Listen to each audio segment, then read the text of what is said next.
Garbage in, garbage out. And that is still the cutest intro that I think we have ever had. Hi, this is Garbage In, Garbage Out. I am one of your hosts, that Cyclops Guy. I am a regular streamer on Twitch and several other places, including TikTok, soon to be Kick, and a bunch of others. You can always find our show. Well, we normally start at 2. I know we're a little late today, but we normally start at 2 p.m. and you can find us on Twitch, Facebook. I will be clipping this and putting this on TikTok and on Spotify. I am a variety streamer, play everything from Tetris to Grand Theft Auto whenever they decide to put Grand Theft Auto out, which is kind of weird because they've already announced Grand Theft Auto 7 before Grand Theft Auto 6. I don't understand. Yep. And with me today is my co-host, neo-deth. How's it going, everybody? I am neo-deth. I have just started streaming. I've been doing it for about 2 months now. And I've been loving it so far. I've known Cyclops and usually Koimia. Koimia is not here today. He couldn't make it. He had family issues, family things to do. You knew we had to say something about that. But yeah, I've been having a blast with these guys. I love this podcast where we get to talk about anything and everything and get our views out and then talk with you viewers. I think that has been the best experience from the whole streaming thing, is just communicating with people, having fun with them in the chat. I think that is the best. And you can find me on Twitch and YouTube right now. I've cut back on a lot of the other ones. I still go to Beam, I still go to Kick, but it's only usually when we're doing these podcasts. I've just been focusing on the 2 right now. So, yep, you should be able to see my Twitch underneath my name. And I've been having lots of fun. Love talking to you people. Let's get into some stories, shall we? Yeah, and it seems like, and I'm trying to put these in the chat right now so you get all of them.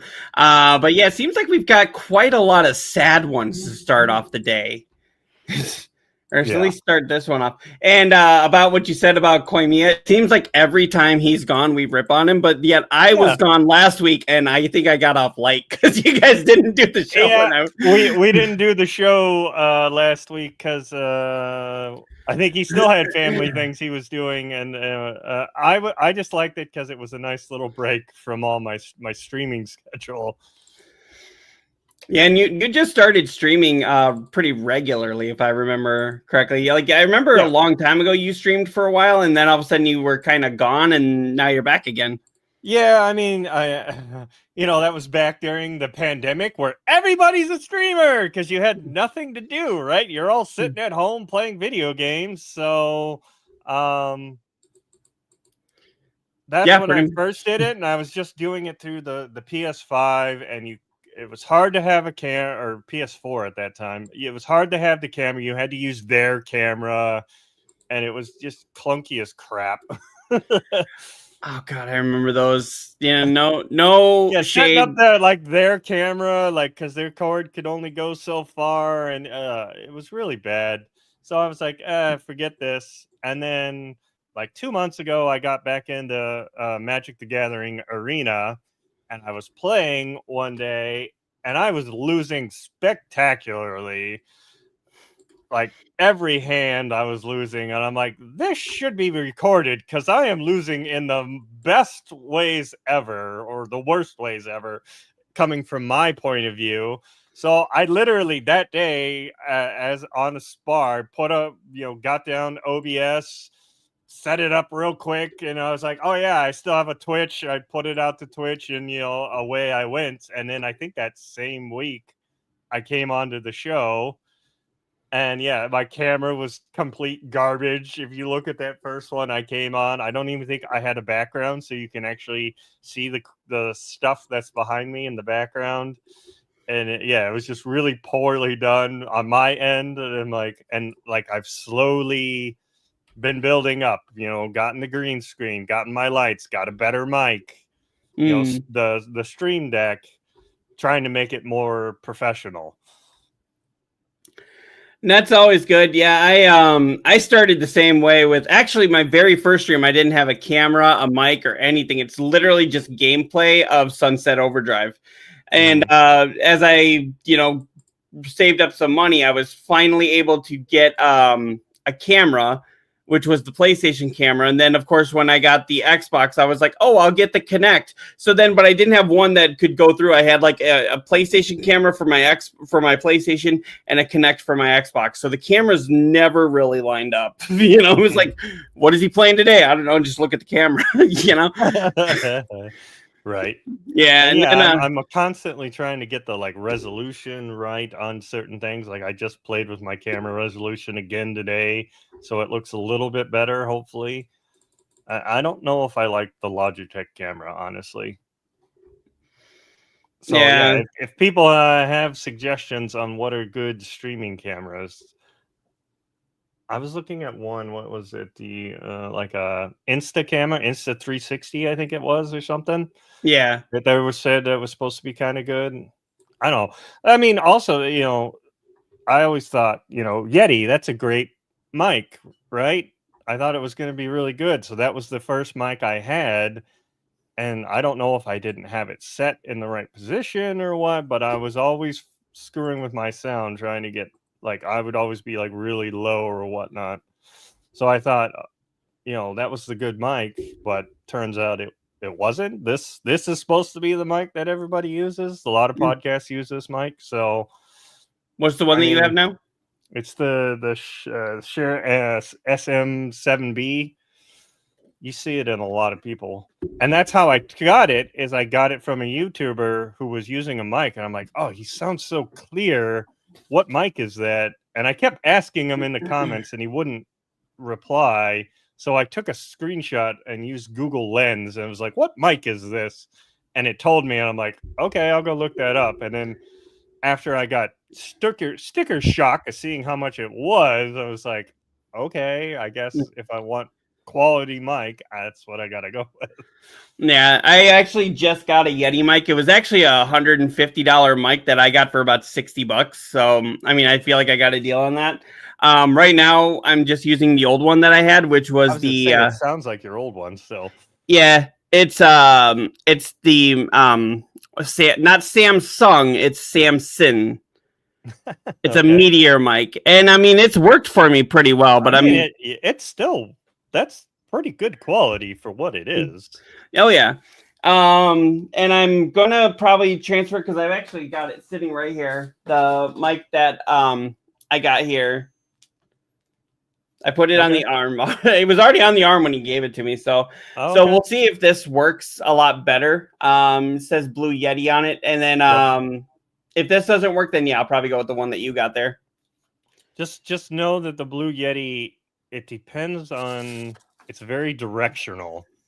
And it shows you that in the pictures when you're setting it up, that it's got to be set to a certain direction. It's not like this one where it kind of captures everything, the whole thing around. Yeah, so just know that when you're setting it up to put it in the right direction. Yeah, that's the thing. Is that was some of my problem. It wasn't until I got the shock mount that it changed where the direction was of the mic, that it actually started sounding pretty decent. Yeah. That was the other thing I didn't like. It was on a boom connected to my desk, and every time I would put down my phone, you would just hear like a clunk, like I was literally slamming the damn thing down. I'm like, why is it picking that up? And once I got the shock absorber on there, it's cut that down dramatically. Okay. So somehow this turned into a tutorial and do's and don'ts on streaming and whatnot. It seems like I get something and then you always find out something that's better, and I'm like the next day. Right. I mean, yeah, I just keep adding different things. It's trial and error. That's how we've done this so far. Not all of us have that good of a paying job like you do. Well, yeah, it's true. I mean, I put a lot of it on credit. So, and I plan to. I have to look into it, but I want to turn it into a business. So I have Mm. to look into getting an LLC and how to do the taxes so that hopefully I can start like writing some of this off as my business expenses. But I have to talk to somebody and figure out how all that works. So as soon as I figure that out, I will definitely, put it out there, like the best way to do it and whatnot. Yeah, because that's what I want to do too. I want to turn this into a business. I've been wanting to do that for a long time. It's just like I don't know how. Right. I've been trying to study up on it. You see all these big streamers or YouTube people that they're doing it, and they're it's their job, but they don't explain the ins and outs of how they got there. And I understand it's not like one day you're just a common person and all of a sudden you've got thousands of followers or whatnot. You got to put in the work or the time, but like explain the steps of how you got it to a business and how you grew it to where it is. And you can watch tons of YouTube videos that do this to get more followers. And yeah, I started looking at some of those to get some ideas, and yeah, now it's like it just floods my YouTube algorithm now. And some are good, some are bad. That's like me with TikTok. I have been trying to get a video to go viral, and apparently that's like a huge trend on there, trying to get videos to go viral. And every single one of them is like, watch this video all the way to the end, then go from the bottom up, do the share. You don't share it, you just hit the copy link, and then you hit favorites, and then leave a comment, 5 words or more, and then hit like, and then follow me, and then watch 5 videos, and you'll get 80,000 followers within a week. And I'm like, okay, I've been doing this for like a month, and yeah, my followers have jumped, but I'm still at like 1,200. And it's like, I'd like to get the 10,000, because the 10,000 gets you monetized, and then they give you money for any video. It's like, there's 1 billion people on TikTok, and 10,000 of you can't just follow me. Come on. Yeah, and I was working on the TikTok thing too, but it's so hard. That's the other thing I've learned. Like, you can't jump and try and do them all at once. You have to set up a base from one and kind of go from there. So that's why I haven't been doing as much TikTok. I've just been focusing on Twitch and YouTube. Like, those are my 2 main ones. So I stream to both, but YouTube, after I've streamed it, I will take that video and cut it down a little bit, cut some things out, like if I had a break or whatever, and then repost it as a new video each day, like if I was a normal like YouTuber. And so that way I'm building on that end while still getting the live stuff. So if you are on TikTok or YouTube or Twitch or Spotify, definitely drop a like. Help us make our dreams come true, because then we can entertain you more. Right. We do have our first comment here. We got Dark Flame. Thank you. Hello, lovelies. I'm so lovely. I'm so pretty. God, why does that sound like Gollum? Kind of. Yes, give it to me. The precious. You all are my precious. God, I am so disappointed in the Gollum game that came out. What was it, like 2 or 3 years ago? It was like it wasn't even that long ago. It was like a year ago, wasn't it? It was like the worst game ever. It was like year. It had such an amazing concept. Like, whether Smeagol or Gollum makes the decision, that's the way that the game goes, and that's the way that the story goes. And I'm like, that's an amazing thing. Let's do that. And then it's like, oh, by the way, you can't really jump, you can't really move. The camera does this, the camera does that. You can't do this, you can't do that. And by the way, there's not really much of a difference in the way that the story plays out. And it's like, what? And on top of that, it looks like a giant child's game. Right. Dark Flame came back. You're both my favorite girls. Yay! We try. We get so pretty. I know we have 2 completely different jobs. You working in industries and me working with health industry.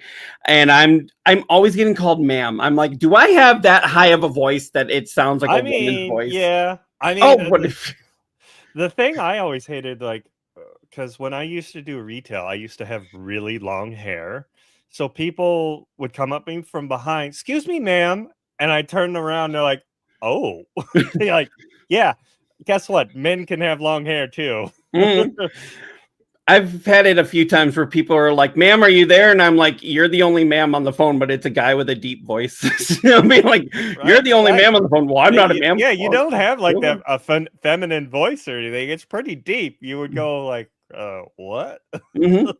Either that, or they're just trying to be a-holes or something. I think it's because a lot of times you assume it's going to be a woman on the phone when you're calling for customer service. I guess It's maybe not always though, but and I'll even tell them like, well, I don't have a deep enough voice for you to make a mistake like that. Plus, I told you my name was Adam at the beginning of the call, which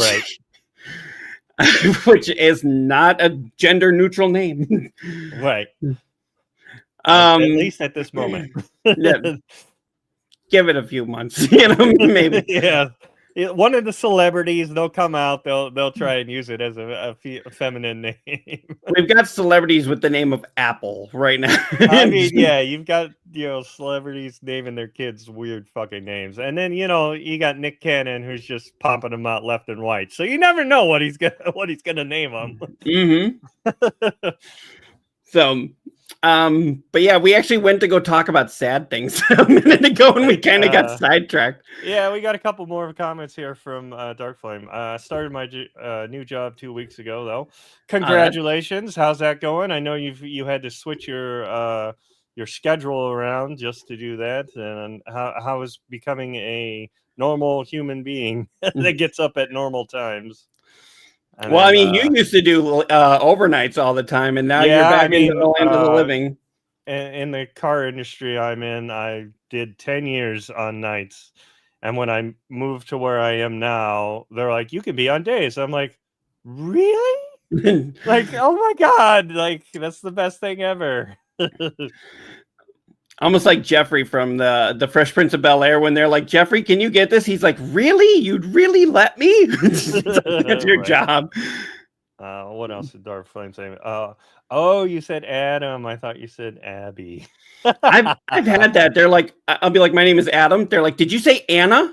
Like Adam, Aaron, Adam, Evan? It's like, where are you getting these extra letters from? And it's always like the old people that do that. And I'm like, okay, so maybe they don't hear it very well, but it's like Adam, right? Like the first man in the Bible, or however you want to do this, Adam and Eve, Right. Oh, yeah. Maybe don't use the Adam and Eve. Yeah. that probably won't be good because that also relies to something else. Yeah, true. That could be biblical or it could be biblical. Right. Dark Flame comes back here. Yeah, last Wednesday they left me all by myself and I burned my hand on the heat gun. So that went well. Oops. Lesson learned, hopefully. First day on the job and you already get workers' comp. There you go. That's how you... well, always in my industry, I build cars. Right now I build the Jeep Wrangler. Mm-hmm. So I've always envisioned, when they would put me on a new line or I don't know what I'm doing. You remember the I Love Lucy one where she goes to the factory, the candy factory? They started out really slow and then they go, speed it up. And then she's got to keep up with it. That's always what I envision. When I'm learning new jobs, I'm like, oh, they're just slow rolling me now. And then they're just going to speed the fucker up on me. Mm-hmm. That was actually one of my favorite episodes of I Love Lucy. I remember growing up. I think that's a lot of people's favorites of theirs. That was an iconic scene. Did you know that she's actually responsible or partially responsible for Star Trek becoming the phenomenon that it was? Yes, I believe so. I read her autobiographical, and I believe it said something about that. Yeah, you always think about her with comedy, and especially the physical comedy, but it's no, she was actually a huge sci-fi fan, and their whole production company, I think, helped out with it too, didn't they? Yeah, get it going. A lot of, I think it was Fox that had that, and they really were like, oh yes, do we really want a show like this? And she was the one that said yes, and we'll put it under our production company so Fox doesn't take the whole hit if it doesn't take off. And because of her, it became the phenomenon that it was. Right. I mean, it's kind of weird. They had their hands in a lot of things, I believe. Mm-hmm. That company. So I think she was actually asked if she wanted to do like at least a cameo part on Star Trek, and she said no. She thought her presence would detract from it. Well, and yeah, it would be hard to like take, because what you're used to seeing her do, Lucy, and yeah, if you saw her all of a sudden on Star Trek, you would be like, what? You wouldn't be able to pull it out of that. It's not like now where what was it? John Ritter was on like 3 big sitcoms. He was on Three's Company, 8 Simple Rules for Dating My Teenage Daughter, and I thought he was on another one too. It's like now you see the same actor jumping from sitcom to sitcom, and you're like, okay, now he's this new character. Not back then. It was like yeah, he was kind of pigeonholed too, and that's where he kind of got his start, was Three's Company, like his big break or whatever.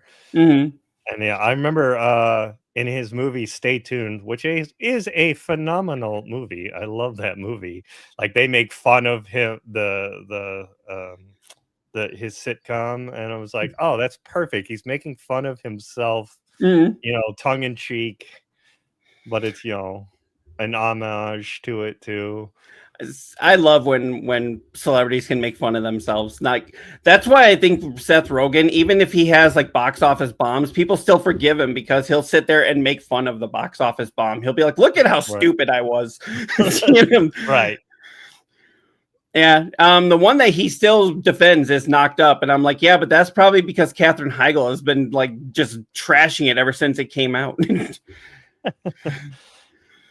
I thought that was a pretty decent one. I mean, you can't always go by like what the critics say or whatever. It's kind of what we deem, or like years later they become like cult classics. Like a lot of the ones we watch now, like back then when they came out, like Fifth Element was a horrible movie, got horrible reviews. Like in the theater, it didn't do much, but as soon as it became on videotape, everybody's like, oh fuck, this is actually awesome. There's a lot of those movies that happened too. The same thing, actually. I watch a guy on YouTube called Minty Comedic Arts. If you ever get a chance to watch him, he does like the 10 things you didn't know and goes into like great detail about them. And then he did one recently about idle hands. Did you ever see that one? That was another one that was kind of so, and then you go back and you watch it and you're like, oh, it was actually good. It was cheesy, but it was good. And it was like he actually said that the movie went in and out of theaters only making about $5 million in its whole run. And you thought that they would have done more because they had, Jessica Alba's first movie, and she was actually good in it. You had Seth Green. You had the guy that would later become Foggy in Daredevil. And you had Devon Sawa, who, would later go on to be Fifth Element. And he had already been in Casper when he played Casper in human form. But he said the whole reason that one didn't do well was because that movie was trashed by the U.S. government because it was coming out just weeks after Columbine. Oh, yeah. And it was a teen horror comedy where teens were dying in the most bloody, horrific ways, and it was making light of that and making jokes about it when we had just had a tragedy. And I was like, I think that's more the studio should have pulled it and then released it like 6 months later. Yeah. So that would have been the right thing to do, and it probably would have done better. But I mean, again, it still now has the following. It has people that definitely. Yeah. I love the movie. Even I can look at like an 18-year-old Jessica Alba, go like, okay, she's in her 40s now, but still that scene where they go to grab her off of the thing and her clothes come off, and it's like was that 18-year-old that's the scene you keep watching. Got it. We figured it out. Yep. It's like I had it on videotape and this one part of the tape got worn really bad. Don't know what happened. And DVDs came out and now it works fine. Well, I mean, remember, there was also Nadia's scene in American Pie. We just know that scene, right? But no, I mean, I was a teenager at that time, so it was okay to be looking at it going like, whoa. Right. But yeah, it was really great. It's a great movie. If you ever get a chance to, it's super cheesy. It's about the devil that takes over this lazy kid's hand. Literally, it just takes over his hand, and he doesn't know what he's doing. The hand is doing things that he has no idea. And then when he finds out that his hand is possessed, the hand is like attacking him. It's almost like Jim Carrey, like, humor with. Yeah. You got Dark Flame that came back in. I love Fifth Element. Yes. Like, I remember when I first saw it in the theater, I was like, what the fuck did I just watch? Because it was so weird of a sci-fi movie. You're like, wow, okay. And I remember not liking it at first. And then it came back out on, on VHS or DVD, whatever the fuck. And then I rewatched it and I'm like, oh, actually, I get it. All right. And then, people started, picking up on little catchphrases here and there, multipass, Unbelievable. yeah, all sorts of the things. And then it just kind of took off from there. And then you're like, oh, yeah, this is actually really, really good. Well, I same think thing. I think I went back in the theater when they re-released it for the 20th or 25th recently, a couple years ago. And I went back in the theater and rewatched it again. I'm like, oh yeah, this is the way it should have been seen on the theater. The same thing happened with what was that movie? The Shawshank Redemption. Remember that really that bombed in the theater, and I think it's because it was up against things like Pulp Fiction, Jurassic Park. It was an R-rated movie that was really going up against a lot of heavy hitters at that time. And also, wasn't it the name too? Like, people didn't understand what the name meant. Yeah. So they were like, oh well, I like Morgan Freeman. I'll wait until it's on video, and then it was on video, and then it was like, boom. Yeah. And now it's considered one of the greatest movies of all time. Fantastic short story by Stephen King. I actually just saw Stand By Me recently, which was a short story by Stephen King. You hadn't seen that? I had seen the parodies of it, and I had seen little clips of it, like, with the pie eating content, but I'd never seen the whole thing. Yeah, and all the way through. And it was on, I want to say it was on either Hulu or Netflix. And I was like, I sat there with Rachel, and I was like, you know what? I've never seen this. Oh, let's sit down and watch it. And we did, and we were like, wow, she had seen it before, but we were just like, wow. Yeah. And then all the actors that are in there, Will Wheaton, River Phoenix, like all those actors that are just fantastic in that. As kids, you're like, oh, I know who that is. Well, I love how Family Guy kind of parodied it one time. And it was Adam West playing Kiefer Sutherland's character, the bully that wanted that wanted it, and he pulled out the knife and everything. And of course, he grabbed the gun. And then I love how at the end he's just like, "I won't forget this." And then it's like that's kind of like the end of his role there. And then I love how Family Guy parodied that. They're like, "I won't forget this." He's like, "You know what? You probably won't. And this is a small town. I mean, we're gonna have to leave sometimes." That's a huge hole in this story. I'm like, why did they never make a sequel? Right. But actually, I speaking of like HBO Max and stuff, I just watched the Paul Reubens documentary that they just put out, and I know how was that? Koimiya watched it too. It was fantastic. I literally just finished it before we got on stream here, and I was almost fucking crying because he was so good. Like, and I didn't realize how much of his private life was like away from the limelight, except for obviously the scandals that went out against him. But like, yeah, he was an awesome person and brought so much joy to everybody.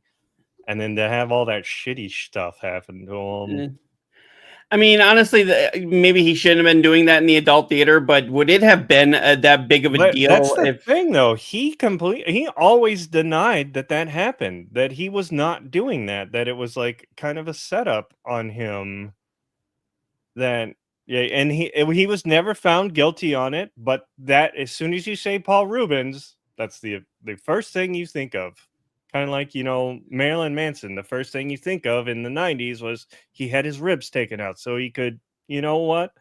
And that's always the thing that got it. You always remember is the bad stuff, but like he never was found guilty. He always denied it.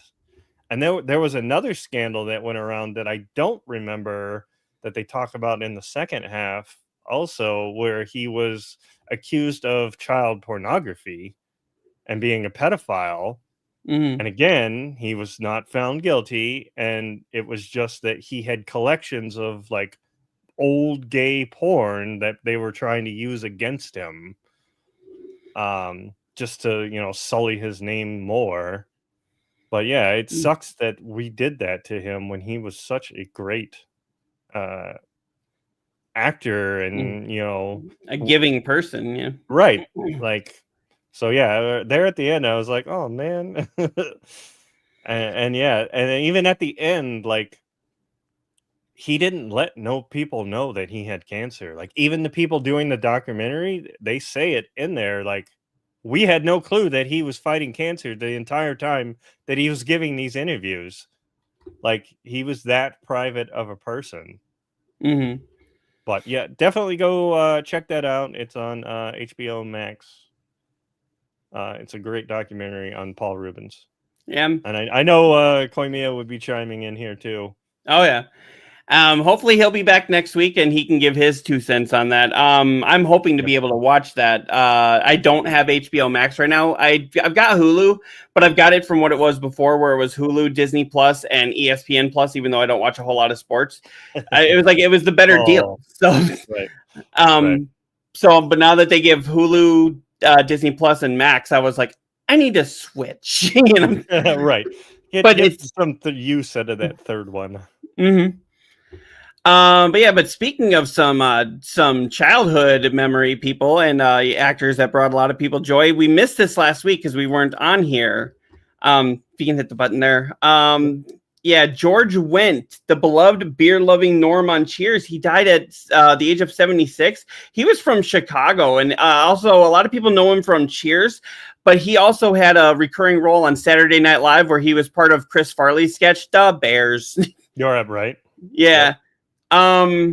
I don't know. I don't know what he died of though. I know he didn't take care of himself very, very much. He was pretty heavy, but I'll always remember him as Norm from. I mean, that's like his main thing that everybody remembers him for. But yeah, I think it also said he was also with Second City, which is up there with like where we get a lot of our comedic actors from. Yeah, Saturday Night Live actually pulls a lot from Second City. I know Dana Carvey and Mike Myers both started there. Chris Farley, I think Gilda Radner started there too, but I can't remember. I think so. Yeah. He was a doting family man, well beloved, friend and confidant to all those lucky enough to have known him. And I'm really sad that we had lost Norm. Norm was like, I remember watching Cheers with my mom and just, every time he walked into that bar, everybody going, Norm, Right. Or sometimes, I remember there was one episode that I remember very vividly, and it was, he walks in there was a scene where they were holding a baby. It was like a brand new, like newborn baby, and everyone was like fawning all over the baby, going like, oh, how cute. And then as soon as Norm walked in, you heard like a baby's voice go, Norm, like that. Like nobody else said anything. They were all like looking at the baby, and he's like, smart kid, right? Pour a beer, or something like that. And I was like, wow, that's even the babies know who Norm is. But yeah, he appeared in movies. He was in Dreamscape, House, Fletch, Gung Ho, Never Say Die. He was in Spice World, which I was kind of surprised about that. But he was also in the Little Rascals movie. He was the one where they got a lot of pennies and they wanted to go buy some lumber, thinking that they'd get enough to build a treehouse. So they put down what's maybe about $4 worth of pennies, and they're like, how much can we get? And he just like hands them a little small wooden peg kind of thing. He's like, they're all surprised. And I was like, yeah, that was like probably one of his greatest cameos. I don't remember that one. Okay. And yeah, Spice World, not high on my list to watch. I don't think I've ever watched it. So yep. And he was the grumpy father of son Macaulay Culkin, who likes his music loud in Michael Jackson's Black or White music video. Okay. Directed by John Landis, who I am surprised he's not in jail, to be honest. Mm. John Landis, he was the director in charge, I think, director and producer of the what was that? The Twilight Zone movie. Yes. That had that big helicopter crash that killed those 2 child actors. Mm-hmm. Yeah, he was the one that kept telling the chopper to fly lower. I don't know why this keeps freaking out on me, but he was the one telling him to fly lower and basically caused the crash. But he got away with, like, they found him not guilty, and I was like, wow. Yikes. But yeah, I didn't realize Jason Sudeikis was actually his nephew, the only son of 6 sisters. I didn't know that either. Yep. So, and yep, we've got a few deaths to go through here, so we'll save the controllers up part.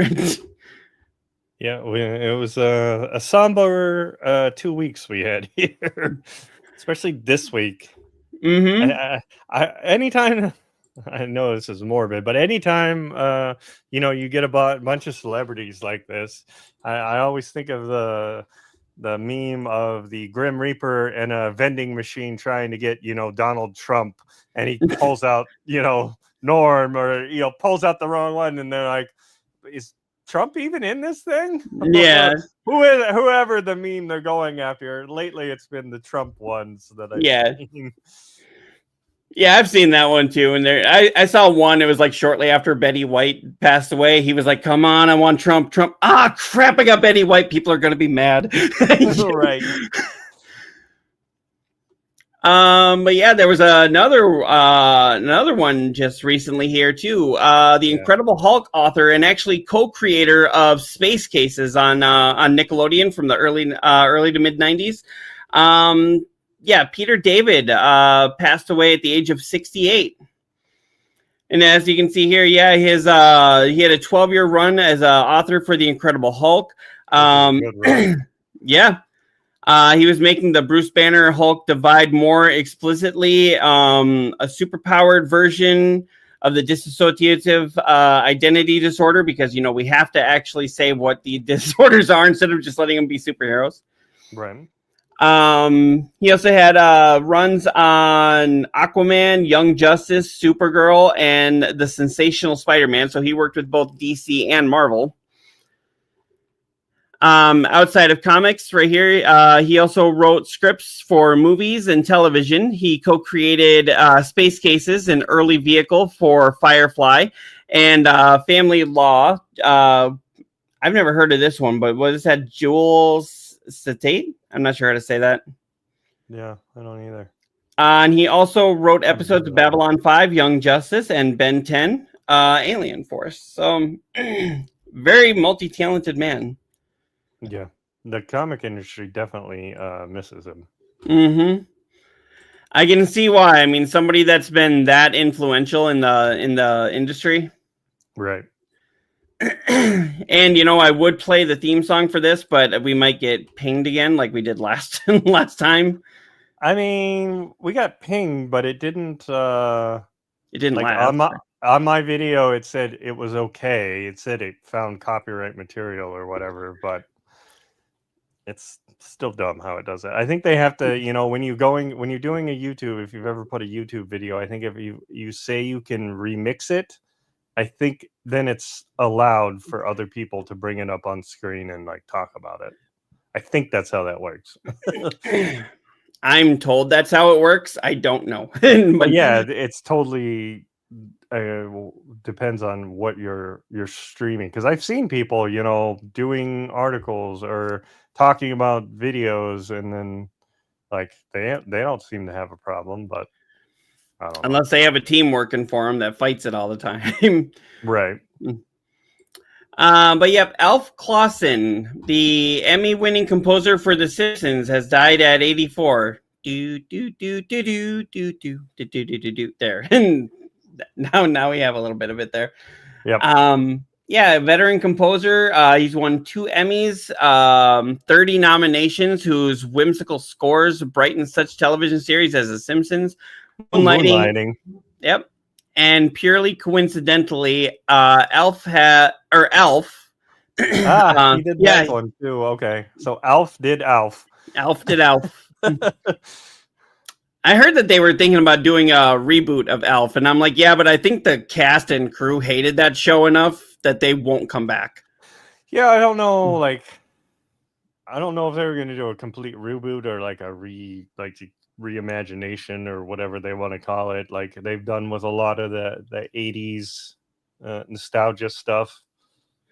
Well, with Alf, they ended it on a cliffhanger where he got seen by the FBI and they were taking him in, and then they ended the series. But then they did a movie, like a made-for-TV movie that showed him in Area 51, and I think he got away, but that didn't do very well because it had like none of the original actors were there. There was not a lot of comedy.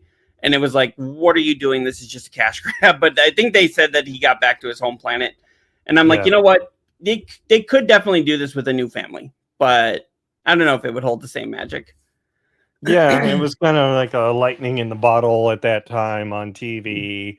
Like we hadn't seen something like that really. You'd seen the Muppets, but that was... Right. This is where, you're trying to ground it even more. And yeah. I mean, it was good. I remember it. I mean, I used to watch the shit out of it. Oh, we all did as kids, Actually, I remember in the first couple seasons, Alf would want to eat cats, and they had to like tone that down because they were afraid that children were going to try to hurt their household cats because Alf did it. Like what? Because don't try this at home. Right. Executives always seem to think that, like, kids are just mindless things. Oh, we saw it, so we can do it. Like, I mean, yeah, there might be one or two, but we're not all idiots. Thanks. 90, I'd say 98% of us are not idiots. Yeah, he died Thursday at his Valley Village home in Los Angeles. His daughter, Karen Clausen, told Hollywood Reporter he was diagnosed with a progressive I'm not sure how to say that, nuclear palsy about 8 years ago. So he was another one that was suffering in silence. Yeah, I don't even know what technically that is. But yeah, he from The Simpsons' second season in 1990 until the 28th season in 2017, Clausen crafted many of the spirited melodies that contributed to the cutting edge lunacy of the Fox animated show. I'd say Family Guy is more lunacy than Simpsons, but Simpsons started lunacy, damn it. Right. They're the ones that started that stuff. From 23 Emmy nominations, he along with lyricist Ken Keeler, won in 1997, 1998 for the songs "We Put the Spring in Springfield" and "You're Checkin' In," a musical tribute to the Betty Ford Center. Oh, so he did more than just the theme. He did a lot of the musical stuff. Okay. Yeah. I mean, everybody thinks of the main theme for Simpsons, but there's a lot more to it. Right. Yeah, the show was just concluded its first season. Its opening theme was written by Danny Elfman, seemed to lightheartedly compared to what he had done in the past 5 years. So, yep, we'll have to controllers up for him too.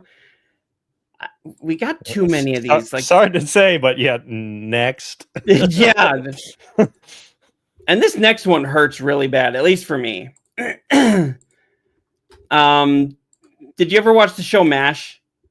No, what is that? Really? No, what's a MASH? Loretta Swit, who played Hot Lips Houlihan, Major Margaret Houlihan, who they called Hot Lips on the show. I don't think nowadays people wouldn't know what MASH was, but like our era growing up, everybody knew what MASH was. MASH was the hit series in like the 70s and 80s.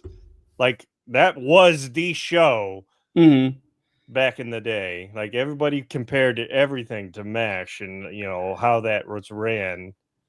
A lot of what you see, what you found in MASH was actually the first time they allowed things on TV. That too, right. it was I mean, they had dramatic comedies before, but usually they were a sitcom with some drama episodes, or they were a drama with some funnier episodes. This was the first one that like every episode, or just about every episode, like, you know, seamlessly weaved the drama in with the comedy. Right. It could almost be marketed, I would say, not a dramedy, but maybe a dark comedy. Because I mean, when it got funny, it was hilarious. But when it got dark, it was like, oh my god, right. It was a baby. It was a baby. Holy shit. Yeah, I don't know if you remember that episode. That was the very final episode. That was Hawkeye was going a little crazy. He was actually checked into a psych ward, and it turned out the whole reason it was because his whole group was out on a beach trip, just having a little fun, you know, in the middle of war, trying to get away, and they thought that there were no enemies around. And when they got back into the bus, it turned out like some of the people that they saw there, or I'm sorry, where they were at, it was attacked, and they had to like help people and like kind of stitch them back up, and they had to use the bus as, you know, as a kind of a makeshift operating room. Right. And they had to help people, and then it turned out like they were picking up some civilians that were around there, and one of them had a baby, and they found out like there was some enemies around the area, and the newborn baby kept crying, and he was like, keep that kid quiet. Well, in his mind it was a chicken, and in the real world it was a baby, and it turned out she's smothered it. You know, I don't remember the last one. I know I've watched probably every episode because it was another one of those ones where they would rerun it all the time. So you'd be like, all right, I got nothing else to watch. All right, we're watching MASH.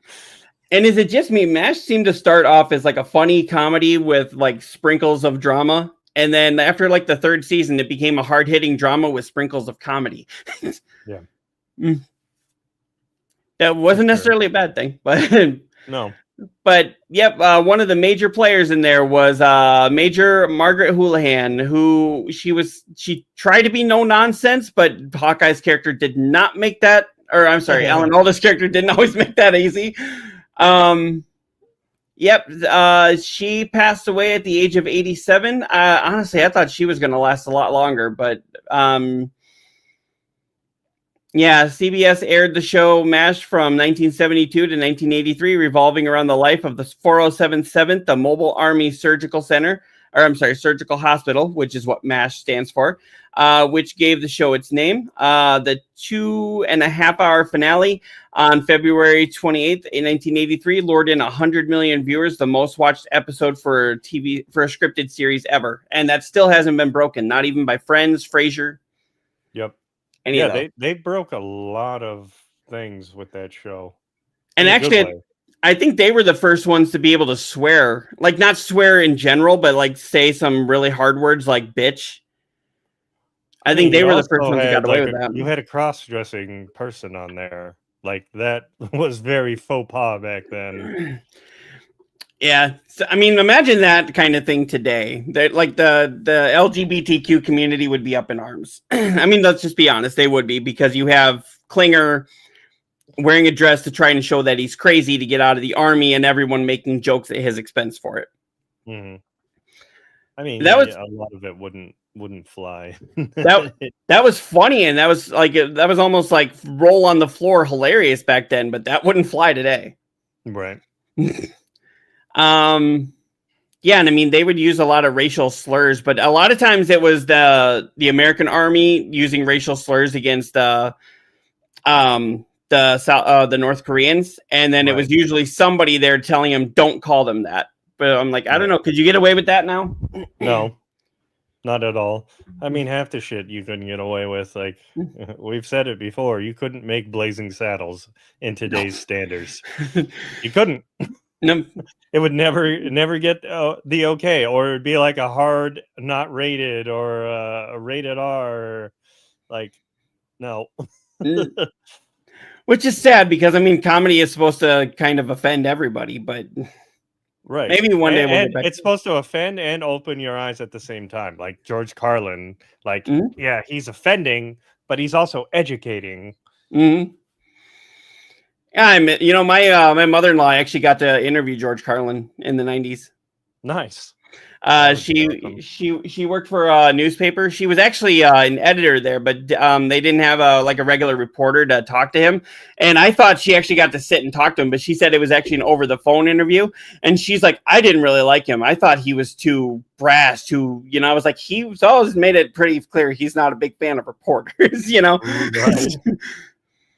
He liked some reporters, but I was like, if you sat there and tried to be super professional, he wasn't having it. Right. I would have liked to have interviewed him and just been like, all right, interview style completely out of the window. Let's just talk. Right. I don't care what the people want to know. Throw that out the door. All right. Yep. And unfortunately, we're not done yet. Ugh. We still got 2 more here. This is a sad opening. We should not. I mean, not really an opening now. We've been doing this for almost 50 minutes, so Opening question mark.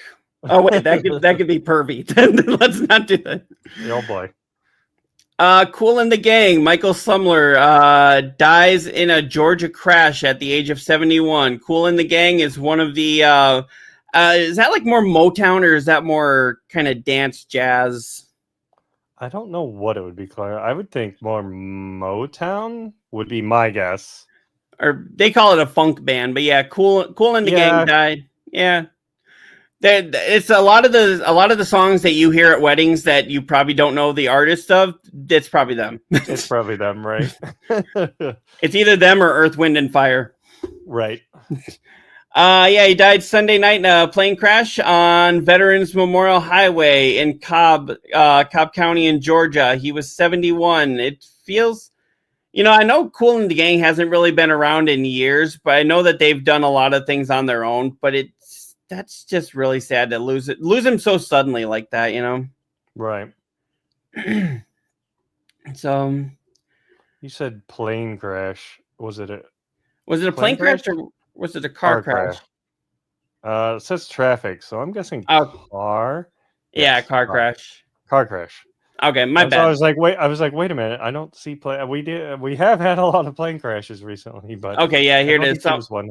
Sumler died on the scene. The other driver was not hurt. Hmm. Imagine being in a car crash and you find out that it was somebody iconic like that. Right. So on the thing there, it says a blend of funk, jazz, and soul. So they're kind of their own thing. I always thought of them as like a funk band. So yeah, and they did the songs like Celebration, celebrate good times, come on. Then they also did Jungle Boogie, Jungle. And nobody can ever know the name of this song because they don't say it at all in the song. Get down on it. Get down on. That's like literally the only song, the lyrics in the song. Right. I'm like, who wrote that song? Nobody. They literally. Oh no! Look who we got in the chat. What's up, Koimia? Look who decided to join us. What up, bitches? What? Oh, sorry. I love the extra life sign. Yeah, there you go. Extra life. Which I don't think you've signed up for yet. That's probably his subtle hint to. I thought I did. Okay, I will. I don't see you on the team. Okay, I'll get in there. Just got to. Go ahead. Oh, he says he just got to Minnesota. Okay, Minnesota, eh? I think that's them, right? I don't remember. Yeah, I'm not good at accents, so. But yes, we are doing Extra Life. The 3 of us, maybe others, if they can participate. We still have to look into that. We want to help out, right? So I don't have the link handy, but I will get it. I just put it out on I'm getting called out here. I said I thought I'd signed up. He says no, you haven't. Oh shit! Oh, I'm getting called out in a public setting. Yeah. But yes, we will be doing Extra Life, and you can donate now, but the event doesn't happen until I believe October. So we will be streaming to sponsor that. Sure would be nice if you were here, Koimiya, to explain it to everybody. You The could veteran. Yeah. You could technically use your phone like I had to for a few minutes there. No, you don't have to. We're just messing with you, man. But or are we? Just don't look at the beginning of the video. That's all. It was him. It was him. Nothing to see here. It was that guy. He said it. He knew I was going to say something. I told him I would. I mean, I don't think he'd expect anything less of us saying something. Well, like I said, I got off lucky because you guys decided not to do the show last week, so nobody could mess with me for not being in the state to do it. Yeah, we should have just for that. Just come on live. Hey, where the hell's Cyclops? Oh, I guess we got to go home. That would have been the show. That would have been actually kind of pretty funny. We should have done that. Oh well. Maybe we should like film ourselves going like, all right, where is he? Where is he? Where is he? Up, show's over, and then just like good night, everybody. Yeah. That could be fun if we need to just put up a show real quick.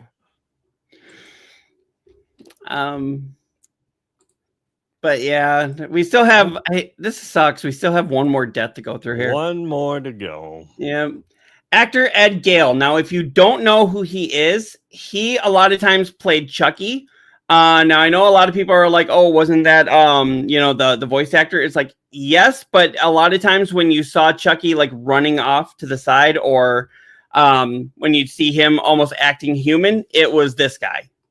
They were filming him from the back, or he was doing the stunts that you couldn't use with the puppet, because it would just destroy it. Yeah, it was him.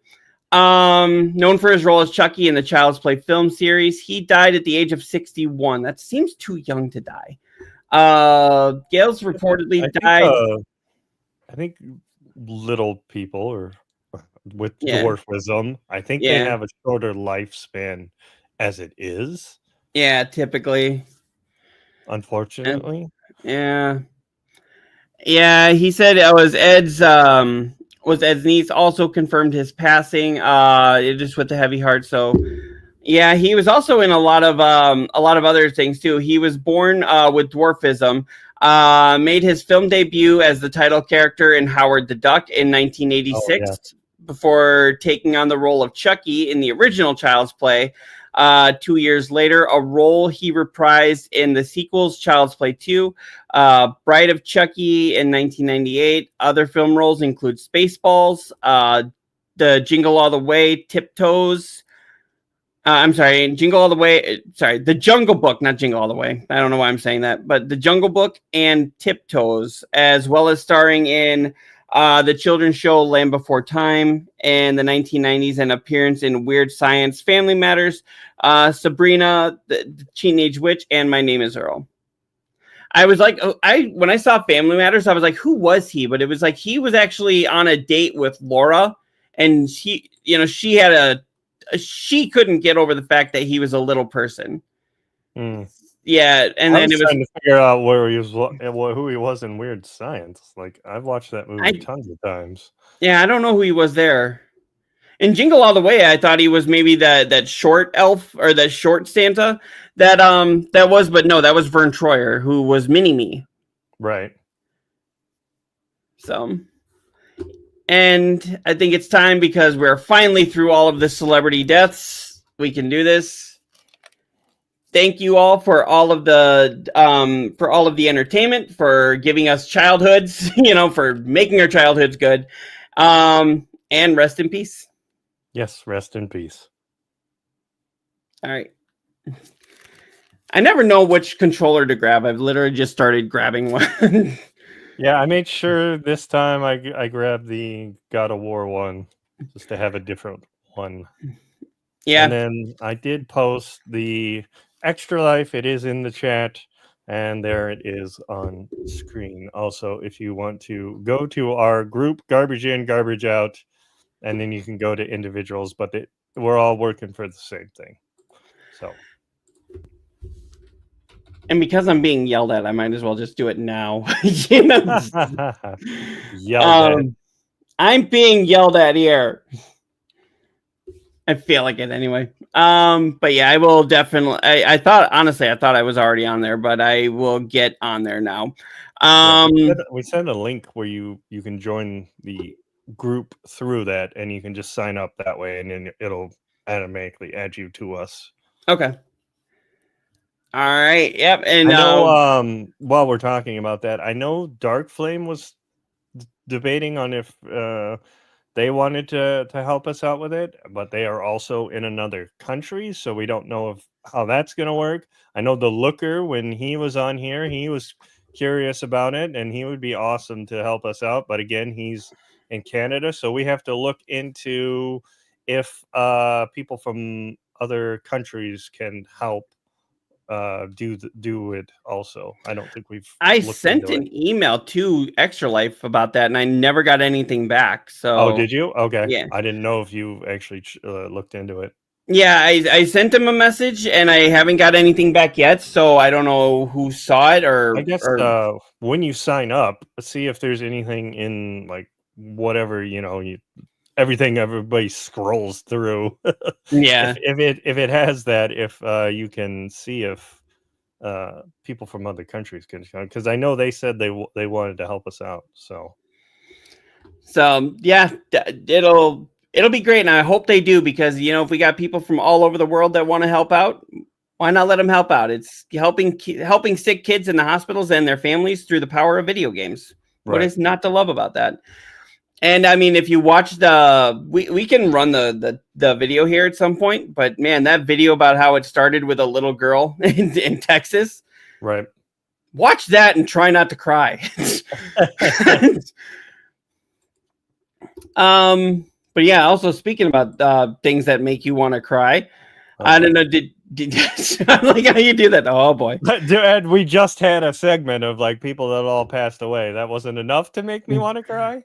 I'm apparently not crying. You are. Why are you all blurry?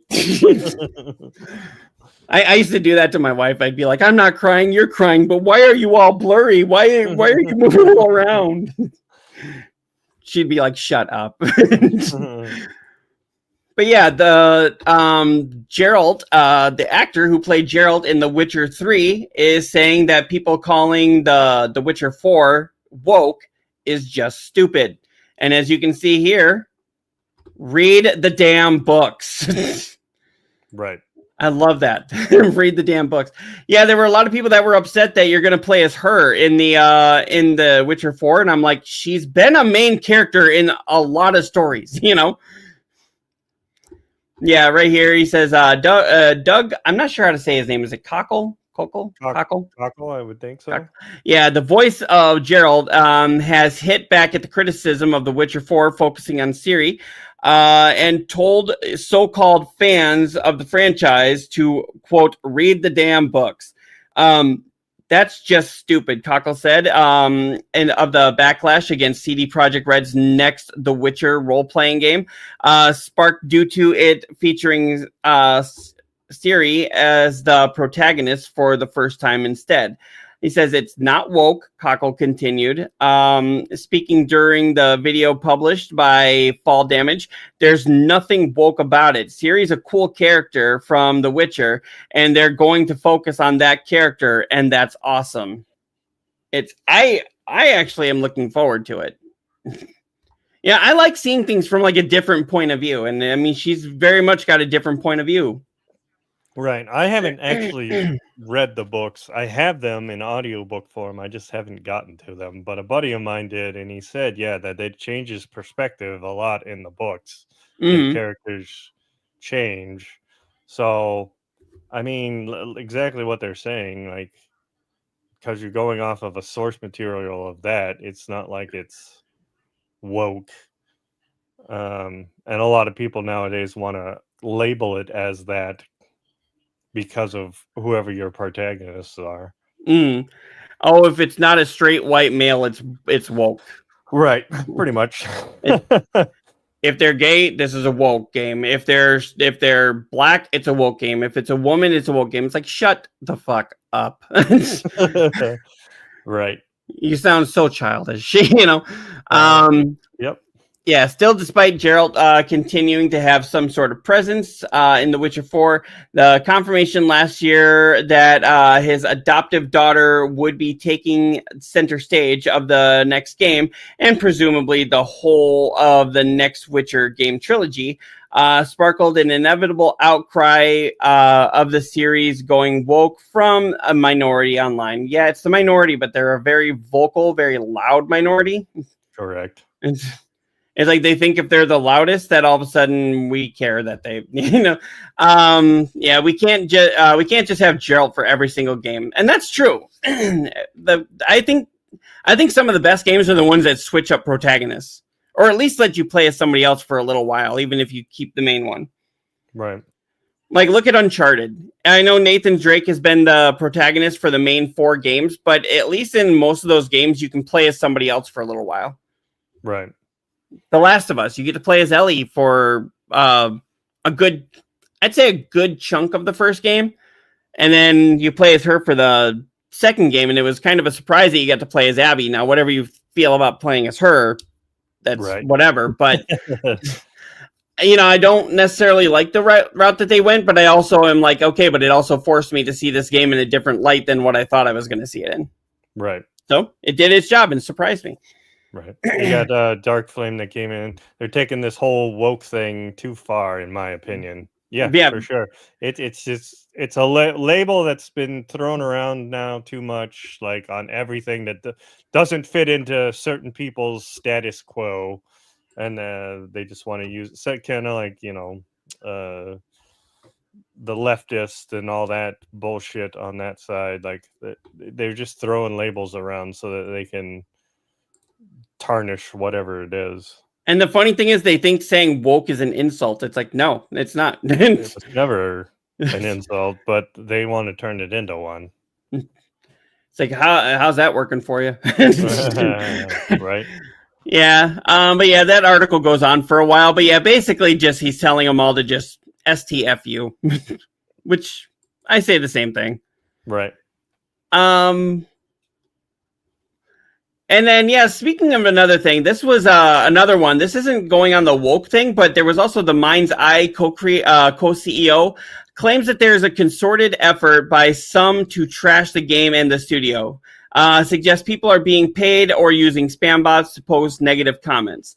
Now, if you don't know this, the CEO of this game, of this studio, is actually one of the former workers of Rockstar Games. And he thinks there's a concerted effort by Rockstar Games. He hasn't come out and specifically said he thinks it's Rockstar, but everyone knows that's who he's pointing at. And he's basically saying that there's a concerted effort, but I'm like, I don't know if you saw this, but while this... Okay, I don't know why I did that. Yeah. But basically, there was no... I didn't know about this game until like last week. Yeah, same here. I had no clue about it, and I don't remember what drew my eye to it, whether it was a Facebook ad or something else. It was some sort of advertisement or somebody oh no, it was PlayStation. PlayStation Access was like things you need to know about this game, and I was like, I didn't even know that was a game. All right, that looks, watching this trailer, you're like, fuck, that actually looks pretty damn good. It's almost like a GTA kind of thing. I'm like, this might actually be a good game. With this kind of stuff, to me it looks like a combination of like Cyberpunk 2077 and Grand Theft Auto. Correct. But it was like, yeah, I hadn't even really heard of this game. So how can there be a concerted effort against a game that had like no marketing behind it? Right. That's also the problem I think Thunderbolts had with Marvel's Thunderbolts that just went into theaters. They were saying it's one of Marvel's biggest flops that they've had. And I'm like, okay, well, one, when you make a movie that has a $500 million budget and you have to make $1 billion to make a profit, Well, yeah, I was just watching a video on that. Like, the other problem is the marketing on it. They did a lot of marketing, hands down, a lot of marketing. The problem was you needed to be able to know who most of those characters were, which were people that were in the television shows that weren't on the big screen before. You needed that, so you needed to do homework. And then also the fact that you named it Thunderbolts, but it's been enough time that I can put the spoilers out that it's an Avengers movie. It's a new Avengers. At the end, that's what's said. These are the new Avengers. So, like, if you had it named that from the get-go, it might have changed things. People might have gone and seen it more. I thought it did, kind of decently for what it if you had came called out. it Thunderbolts, the New Avengers. Or I know what they were trying to do. That's why they had the asterisk at the end. It was, that was the reveal at the end that they, these are the new Avengers. And they were trying to, play tongue in cheek with that. And then, had that ad campaign afterwards where they went around and changed the posters, which is, pretty clever, but it just didn't get people excited about it. And see, you say that they put into marketing. I remember just seeing a few posters, and it wasn't until like maybe 2 or 3 weeks before the movie was coming out that I started seeing some ads. No, I saw like all the trailers. I saw the ads. Like it was constantly popping up on my Facebook and stuff. So I saw them. Well, maybe man, they're targeting me because they know I'm a Marvel fanboy. So am I. They left me out. No. Right. But I did end up seeing it, and I'm not going to trash the movie. It was really good, and this is coming from somebody who doesn't usually watch the Disney shows. Not that I don't want to. There's so much to watch, Right. There's so much to watch, so little time. You never know. Like, do I have time to invest that into it? Mm-hmm. That's kind of like how I haven't done the new Daredevil just because it's the same thing. Like it's a big time investment. Mm-hmm. Yeah, and they're saying the ratings for that might put the future of that in jeopardy. And I'm like, the problem is you put it on Disney instead of on Netflix, where everyone fell in love with it in the first place. And now all of a sudden you're like, oh, it's the same show. And it's like, yes, but no. Well, I thought I read today or this week that they're doing a season 2, and that the guy that played Luke Cage and the other one that I don't like, I can't remember his name. Oh, Iron Fist. Iron Fist, thank you. Those two actors were in New York filming, so they're saying that they're going to be on the next season of Daredevil. So it will continue going. I know the actor who played Iron Fist said that he wanted better writing for his character, which because I don't think he was ever bad, but yeah, I'm just not a fan of that character, and yeah, maybe they just didn't do it right, or just that mythos of the Iron Fist I didn't like. I don't like, Luke Cage was good the way that they did his story and whatnot, and the character. I don't know. I've just never been a fan of that. I thought they were trying to weave Iron Fist in with like Shang-Chi and the Legend of the Ten Rings. I mean, he kind of is. He's linked in there somewhat, so I don't know. So maybe for the next Shang-Chi movie, they'll add him. Hopefully they make another one, because that was actually a pretty decent one. A lot of people are like, oh, Marvel hasn't had a good movie since Endgame. And I'm like, no, they've had some decent ones. It's just Again, yeah, this is going off of like what I was watching on Screen Crush, which is another good a show on YouTube if you want to look it up. They were just talking about how, in the first Avengers, like setting up the Avengers, those movies, they had some bad movies in there, right? But they weren't like back to back to back to back. Whereas this time we've had a lot of duds, and you also had to do homework. You had to go watch the TV shows to know who this character that's now showing up here. So there was a lot more homework, and you had to keep up or you lost. And just the continuity between all said projects was not good. So they were not keeping the story going from one to one. You would skip things, or they wouldn't completely explain something, and you're like, the fuck is this character doing here?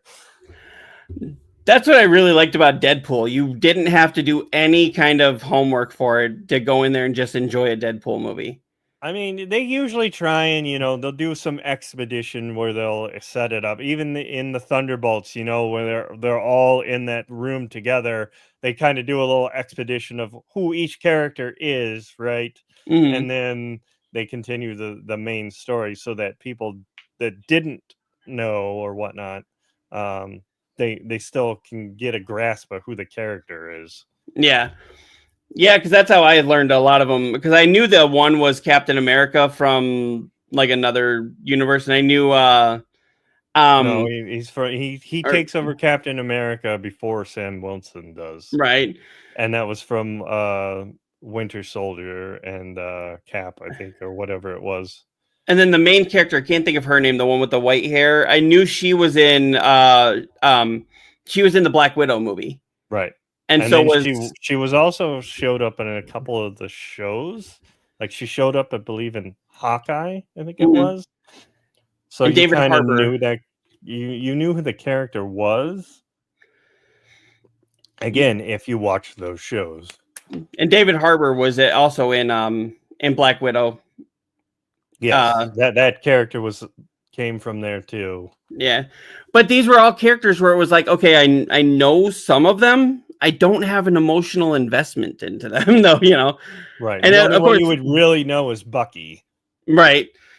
And that was really great to have Julia Louis-Dreyfus in there. Right. I honestly, she was like I'm saying, go see the movie if you haven't seen it. Definitely see it. It's a great movie. Honestly, I think it's one of Marvel's best since Endgame. It was actually the story was good, the comedy was good, you're showing off all these, the century was good, like it was good all in all cylinders. I just don't think I think people are kind of burnt out and don't want to have to do said homework to go into a movie. Mm-hmm. Or just do like Deadpool did and be like, oh, and that was like in Loki season 5 or season 1 episode 5. It's like, oh, okay, right. He just explained that right off the bat. Okay, that's why I don't understand it, but now they've explained it. Right. I still love the story of that. And I guess what's his name? Ryan Reynolds and Hugh Jackman, they've put out there that they are signed on for more Marvel projects, but they won't say which ones it is, and everyone's thinking it's going to be Secret Wars. Oh, I'm sure they're going to be in Doomsday and Secret Wars, would be my guess. And then I think this news came out the week you were gone, so we would have talked about it then. But they pushed back both those movies, so now they're not coming out in May of the years they were coming out. Now they're coming out at the end of the year in Christmas of like 2026 and 2027, I think. Yeah. So those got pushed back. So it changes the timeline on some of it too. Like, because Spider-Man was supposed to come out after that. So I think they're changing some of the story on that too. Mm-hmm. Like, so it'll mess up some of the schedules of everything that, that's going forward. But I know Tom Holland has actually said now that Deadpool is part of the MCU, there was always a kind of a tongue-in-cheek, almost like, kind of thing, like a really good relationship with Spider-Man and Deadpool. And he would actually like to work with Ryan Reynolds. And I'm like, make this happen, because that just seems like that would be fun. That would be a good one too. Make this happen. That'll be the next Deadpool. Or somebody in my stream this week was saying they want to see Deadpool Kills Everybody, which is a comic series they had where he goes through the multiverse and like kills all the characters. They want to see that in live action. And I'm like, that could be the end of the whole mutant saga. They could have Deadpool doing that maybe, and he becomes a villain. Didn't they kind of already do that at the end of Deadpool 2, where he was going through murdering, like just cleaning up the timeline? Yeah, kind of, yeah. But it was more like in depth in the comments and stuff. So, there was actually a scene of Deadpool 2 that was cut, and they actually said it was because they didn't want to show child, like infant mortality on there. It was because Deadpool was supposed to go back in time, and like he was at the end there where he was messing with the watch. Mm-hmm. And he was supposed to go to the day that Hitler was born. Oh, and he was supposed to. He sneaks into the into the ward, where the newborn babies are. And he was literally supposed to pick him up and go like, "Oh, you're so cute. Too bad you're going to turn into like an evil son of a bitch," And then he was like putting him down, and then he was literally supposed to go like put his hands there like towards the camera, and then he was supposed to go like, I can't do this. I know what he turns into, but he's so helpless right now. I'm getting Cable. Cable loves killing kids, something like that. And then later on, you were supposed to see Cable goes back. He's like, Wade said I have to do this, and then you just see it like you see the gun go off to the camera, so you don't obviously see it. Right. But I don't remember if it was Fox or if it was the producers that just said we can't do that. But you can have Ryan Reynolds travel back as Deadpool to kill Ryan Reynolds reading the script for Green Lantern. Yes. I just love that. That helps all the fanboys, right? I just love that. You see the blood go on the script, and he's like, you see Ryan laying like that, and he's like, "You're welcome, Canada." So, but yeah, back to the story we were talking about here.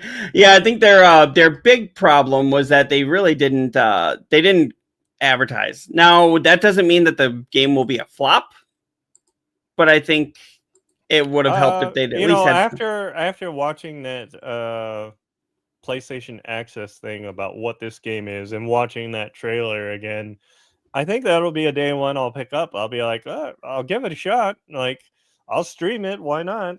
It looks pretty good. It really does. Even watching it without the sound on, I'm just like, yes, I want to do this. Right. And I believe the story's pretty cool too. Mm-hmm. And if you got somebody who used to work for Rockstar working on this, the stories there they're never bad. Sometimes they're a little janky, but they're never bad though. Right. And then I think we have Dark Flame that came in here again when we were talking about the woke stuff. Live action Little Mermaid. Let's make her black so we include everyone. No, Disney didn't make her like that. Everybody gets all upset when they change even I think that people were getting mad at the new Hermione in the new live action Harry Potter they're about to do, because it's not like the what we're used to seeing. I think it's a black person again, which fine. Even they changed Snape too. Snape is a black person also, but the actor they got is phenomenal, and I think it'll do an awesome job. So let them do their thing, and then you can judge them on it. I mean, they'll judge them either way, but yeah. Well, remember when Samuel L. Jackson first came on as Nick Fury? Nick Fury was written as a white guy. Right. In the comics. And he wasn't black until they went to the Ultimate Universe. Then he was a black guy. So they kind of took that character, and that's who they used as their Nick Fury. Mm-hmm. And it's worked out. Can you imagine anybody but Samuel L. Jackson? No. Then we got a YouTube person hopping in here. Jay Fane. Yo guys, hey, how's it going? Thank you for watching us. We appreciate it.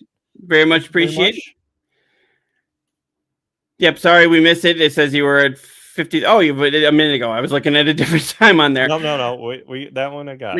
But yeah, they also did that with what's his name, with Kingpin, because remember that was written as a white character, and then in Daredevil it was played by Michael Clark Duncan. Right. And then now in the Daredevil show, which is weird because I always saw Kingpin as more of a Spider-Man character, but now. Yeah, he is more of a Spider-Man character, but he's branched out.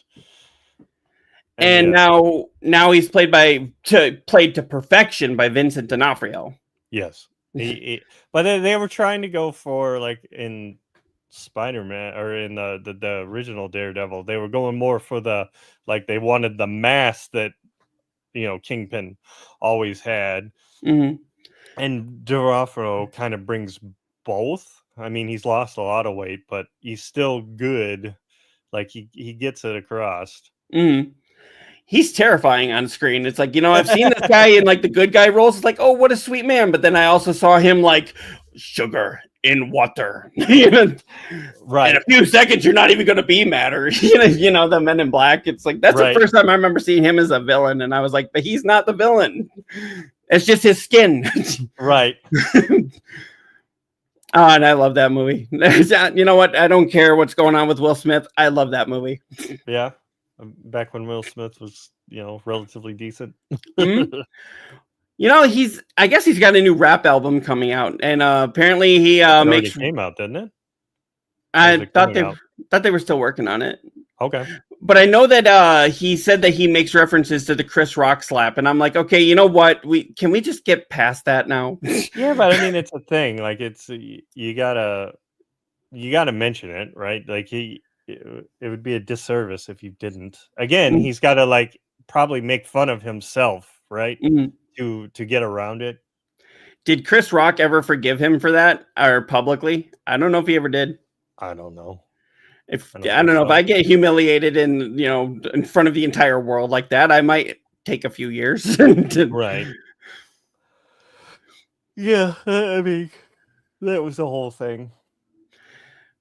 But does that put Madagascar in jeopardy now? Because remember, it's Jada Pinkett Smith and Chris Rock are two of the main characters on there, even though it's just their voices. I mean, were they going to make another one of those? It's Hollywood. They make another one of everything. So, but yeah, so this is actually something that you and I were talking about here just a little bit ago, before we went live. So Texas is actually getting ready to ban social media for anyone under 18. The bill now it's not ready to go right now. The bill still needs to pass the Senate vote and get approval from the governor. But the fact that they're even trying this, right now, most social medias are 13. How do you ban that for that though? I mean, I guess like when you put in your age, like anybody under that, they obviously wouldn't be able to sign up for it. But I mean, all you have to do is just lie on your age, right? Like, like you do for some certain other sites, right? Certain other sites, and or like getting alcohol. Like, I don't see how you ban that, and just give them an ID that says it. McLovin. Right. Everybody's McLovin all of a sudden on Facebook. Yep. How do you enforce it? Like, again, like it's that thing where like I think government's trying to do too much. Like it should be up to the parents, like if they want them to be on there. I understand. Like if you're gonna put regulatory restrictions on something, it needs to be on Facebook's end. They need to do a better job of what's getting filtered in the algorithm to said kids, not, oh, let's just ban kids. Mm-hmm. Speaking of things getting banned, what's happening with TikTok? Are they banning them on the 9th, or what's going on with that? Oh, is that coming up again? Yeah. No, it is. Shit. Fucking we know. It probably gets extended out again. I don't know. I have not heard anybody actually saying that they're purchasing it or anything. I've heard, rumors of the people in the past, but I haven't heard anything recently. I mean, China was all about talking to our government and getting it extended and, possibly moving things forward. And then all of a sudden it was like, then Trump started pissing China off. And then he said that there were great talks, and China's like, what great talks? We haven't said a word, I mean, he lies about every fucking thing he does. So, but I'm like, okay, but does that mean they're going to not bring this? Because this doesn't really have much to do with the government, I wouldn't think, but. I mean, so it's only, this is a Texas thing, right? So it's govern over Texas. So if you live in Texas, then it doesn't. So if you move out, then you'd be fine. Like, again, how the fuck do you police this? Do you or have you heard of this thing called a VPN? You're right. It's so goddamn idiotic that these people come up with this stuff. Like, how are you gonna just make it so this little area of the country, all of a sudden 18-year-olds are the only ones that can get on it, not kids? Like, it's things like this that make me wonder if they're just trying to pass bills and do this so that they can look like they're doing something with their job they were elected to. That and or like that starts here and then the next state picks it up. Next red state picks it up and runs with it and runs with it and then then it becomes a national type thing where you're trying to protect the kids. No, you're not. You're just being dicks. Like if Facebook put out the rules that they you have to be 13 and even that gets circumvented, right? You got younger kids, I'm sure, on there. So what makes you think that you're going to be able to uphold this at all? So, Texas, I have 5 words for you. Bite my shiny metal ass. Yeah, pretty much.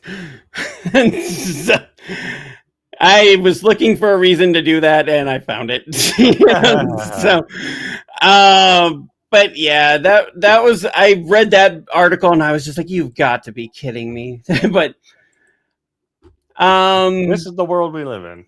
And then isn't Texas where dumbass now has his company? Elon Musk, isn't he down there? So I'm sure he's causing some problems down there too.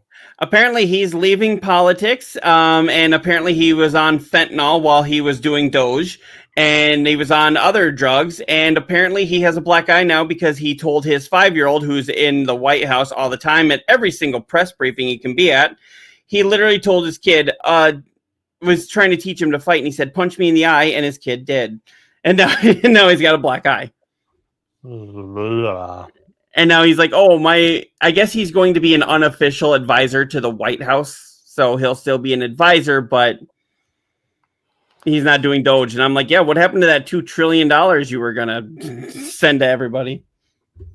Yeah, but at what cost? What was he gutting? He was gutting our, national parks and Medicaid, all these programs that we had set up to, better ourselves just so you can look good and, give us some extra money. No, that's always their thing. They're like, oh, here, have a little money, you little peons. That'll make you agree to whatever we're doing, right? So no, I agree with almost nothing you're doing. Right. I say almost, but it's always the bait and switch. Like, oh, look over here, look over here. No, we're not destroying the country over here. Yeah, you can tell we are not Republicans on this side. I'm not a Democrat on this side either. I don't like them, but I'm like, at least they're not actively trying to kill people. Right. Or gut the things that we've had for so long that help society. Mm-hmm. But yeah, but wasn't there another article about you know who? Elon? Yeah, since we've brought him up, let's jump to this one. Yeah, Elon Musk, he wants to make games great again. I like that. I like Polygon, make it stop. With AI studios. So yeah, the richest man in the world, and his new BFF of President. This was President-elect Trump. When was this actually written? So this was last year. Yeah, he wants to. But he wants to make an AI studio, basically making video games with nothing but AI. You still got to have somebody directing it. The AI doesn't just, nope, there's a game. Like, you have to give it direction. Well, remember, this is probably because he was going big at, it's talking about his XAI that he was going big on Twitter to try and do. So yeah, this is about that time. That makes sense.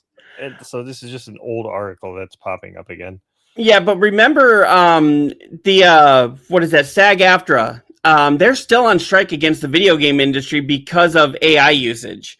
And Correct. now, yeah, and that was what the whole writers' strike was, because they didn't want companies to be able to use AI to write up a script and cut out the middleman or doctor it up from what somebody else did. Yeah. So and then that's why that was going so hard, and that they were doing it so big into the game industry also. So we have an article about that one too. Yeah, yeah, we had quite a lot of things happen in the last couple of weeks here. But yeah, where else was there? Oh, the biggest story that we had this week. Did you hear about the Black Panther game? Yes. I almost feel like we should do controllers up for Black Panther because I was actually looking forward to that one. But yeah, so actually the next two articles kind of go into this. But yeah, EA has actually canceled, not quietly canceled, but loudly canceled the new Black Panther game. And on top of that, they closed Cliffhanger Games. This is the third round of layoffs at EA just this year. Mm-hmm. Yeah, that industry is taking a lot of They have a lot of layoffs anyways. This is why like they need to start unionizing. I know that a couple of the Blizzard ones, they've unionized. They need more union in there so that they can stop this bullshit. Because yeah, they'll have. And there was a great book that I read that it goes into depth into it, but I can't remember it off the top of my head. But they put out a game and then they start the layoffs once the game comes out, or they'll have a studio like this where they're like, let's just axe that, so you all these people lose their jobs, and they have to scramble to either stay in the industry and go somewhere else if they're hiring, or you're just out of a job just Right. like that. But I love how the email here, it says, because you say that, and it says here, in an email sent to the staff at EA Entertainment, President Laura Miley, I'm not sure how to say that, Miley said that these changes, alongside other recent cancellations and layoffs, are being done to, quote, sharpen our focus, put our creative energy behind the most significant growth opportunities. Well, how can you have growth opportunities if you're getting rid of the talent? Right. And look, what is growth opportunities so that you can make another EA game, another sports game, like like those are a dime a dozen, where this was actually going to be like an original IP with something different, and you axe it. And no, it's actually Activision was the one that decided that they didn't want true crime, but they want to hold on to the IP, and that's why they sold it to another company, and they made what was supposed to be True Crime Hong Kong.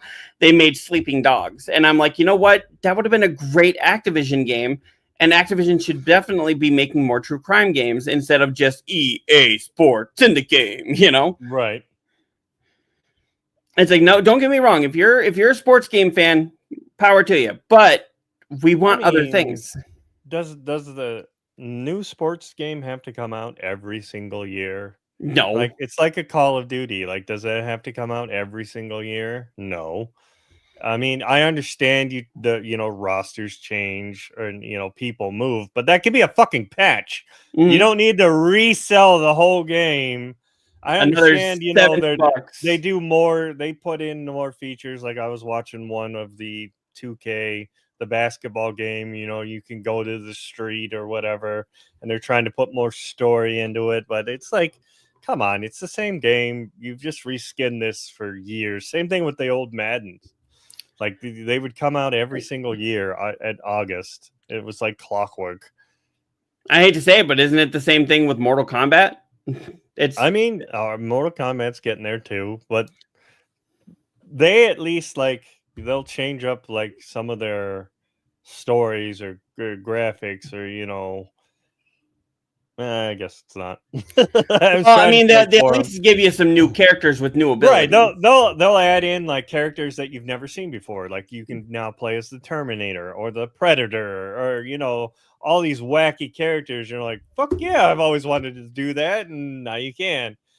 They'll at least do it that way for the cash grab. But yeah, but they don't come out as regular as like the EA games. Every single year we get a new basketball game, a new football game, a new wrestling game. New wrestling game. You can almost expect that you're going to get a 2K, whatever the fuck year it is. And a lot of times those could launch broken. Right. How is it broken? You're basically just taking the same fucking code and changing the characters, in my opinion. I'm sure there's more to it than that. I've seen some of those wrestling ones where it's just like, why are the ropes going through his guts? And it's like, you couldn't fix that. That's like the main thing, Right. But yeah, in addition to closing Cliffhanger and canceling Black Panther, EA is also laying off some individuals on both its mobile and central teams. When asked for the exact number of individuals impacted, EA declined to comment because they're scared. IGN understands the total number of affected individuals is in this wave is less than the roughly 300 roles cut last month across Respawn and EA's fan care teams, but cannot confirm by how much. So again, this is like another one, because don't we have another story here about people getting... I thought we had another one too. For what? Get people getting laid off? Yeah, people getting laid. Is what it sounded like you said. No. Yeah, people Laid getting off. laid off. People should be getting laid. I mean, yes. I mean, what kind of podcast do we really want this to be? No. This is Cyclops After Dark. Oh boy. That's its whole other thing. Yeah, but on top of that, not only did they cancel that game, but they are actually in charge of 3 other Marvel projects that, as of right now, are safe. But let's see how long that lasts. All right. Oh wait, I just pulled that back up. Yeah, EA is still making at least 3 other Marvel games, even after Black Panther cancellation. Because remember, it is EA that is behind the Iron Man open world game that has been announced, and I don't think they've even put out a screenshot for it. But rumor is they're gonna put out a trailer at the Summer Games Fest. Oh, maybe because it's Black Panther and he's not as wide of a character. Like not a lot of people know him. I mean, obviously you do if you've watched the movies, but he was not like, one of the A tier Avengers like Iron Man or Captain America, Hulk. Right. Yeah. Like your mainstays that everybody knows. I mean, I've always felt that too with Black Panther. Like I've never been like, oh yeah, I definitely know who that is. Until when they brought him in on one of the Avengers movies, I had no clue who that was. I had heard the name before, and not just the Black Panther group that was from the 60s, from segregation times. I had heard the name before, but I didn't know much about the character other than he was from Africa and very high tech. Right. And I was like, okay, so that sounds cool. What else you got? But I mean, but think about it though, because when these movies first started going in, Iron Man wasn't a really well-known character. He was known mostly because Ozzy talked about him in I Am Iron Man, that was the most anybody really knew about Iron Man. And Captain America was one that people knew the name of, but a lot of people were just like, oh, isn't that Marvel's version of Superman? No, Right. So, I mean, you really just got to give him a chance. And Black Panther's been around long enough, I think, and he was a significant part of the MCU for long enough that I think that game would have sold really well. But you know what? Their loss is going to be Amy Hennig's game, because we still have Marvel 1943 coming up, Rise of Hydra. Yeah, I mean, other than the delay. Yeah, but a delayed game is eventually good. A rushed game is forever bad. That's what Miyamoto says. Right. I don't mind a delay like that, especially. But now the problem with this is, what other games are going to get pushed to 2026, and 2026 is already like busting at the seams with games. Yeah. Which last year it seemed like we almost got no games. Now it's like 26 is going to be like, you want games here? Right. My wallet's going to hurt.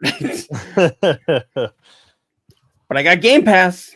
So, but yep. So we do. I guess there's an unannounced Marvel game. There's Iron Man. I think there's one more. Yeah, Skydance Marvel. The Wolverine. We still got the Wolverine. Wolverine's going to be coming out. EA has Blade. Oh, Blade. Yes. I didn't know there was a Blade game. Blade is being made by, it's not Arcane Studios, but it's by Bethesda. Oh.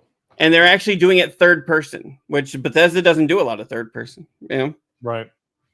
So Okay. I'm excited about that. So it's not like we don't have games to play, but this still sucks. Right. I mean, the more thing that makes me mad is the layoffs. Like, you just cut, and then like, oh, why are these games coming out bad? Well, because you're cutting so goddamn much just to save your bottom line or whatever the fuck.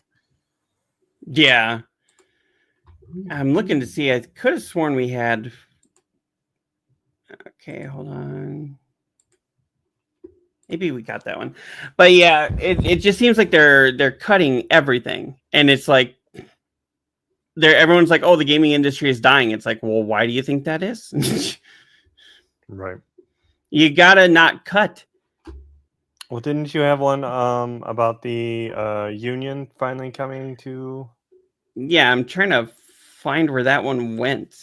Okay. I put up a whole lot of things all at the same time, so I'll just go back in and get it. Nothing to see here, folks. You know what? We can edit this down for the podcast, and then it'll be smoother. Edit. We can AI edit. Oh yeah, I don't think we mentioned that. Yes, now that we're an hour and 40 minutes into this, we are on Spotify. Also, if you would like to listen to us instead of watch us, I know you don't want to see these ugly mugs, so you can listen. Speak to for us yourself. now. Well, you and your mug can go look at each other or something. What people don't like my face? My happy No, one. I don't think they come here for the face. I think they come here for the comedy. At least I hope so.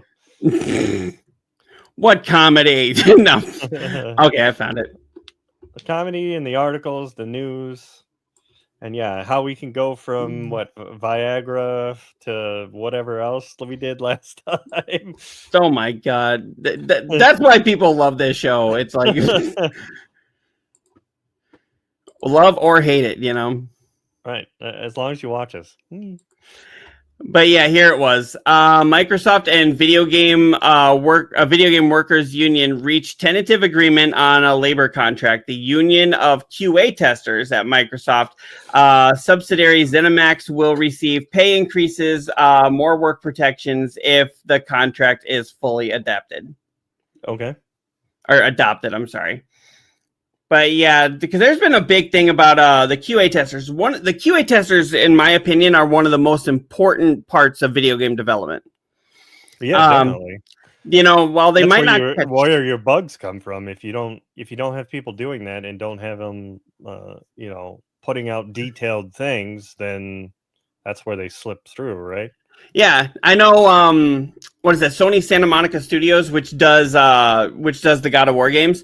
I know that they bring in QA testers, and they do them for different versions of them. And they said they bring them in all the time to make sure that the level is complete. What they'll do is they'll say, "Hey, this works. This doesn't work." They'll actually say what they like about the game, what they don't like about the game, and then they'll say, "Hey, I found this bug, this bug, this bug." Where it seems like EA and Activision, they just pretty much throw them in there, and if you don't find a bug, you're fired. It's like, right. Or if you find bugs, if you don't find enough bugs, you're fired. Or, you know, if you're playing it and they think that you're just playing it for fun and not looking for their stuff, I'm like, I should be having fun with this. You know, that's what QA is about. Is this game fun?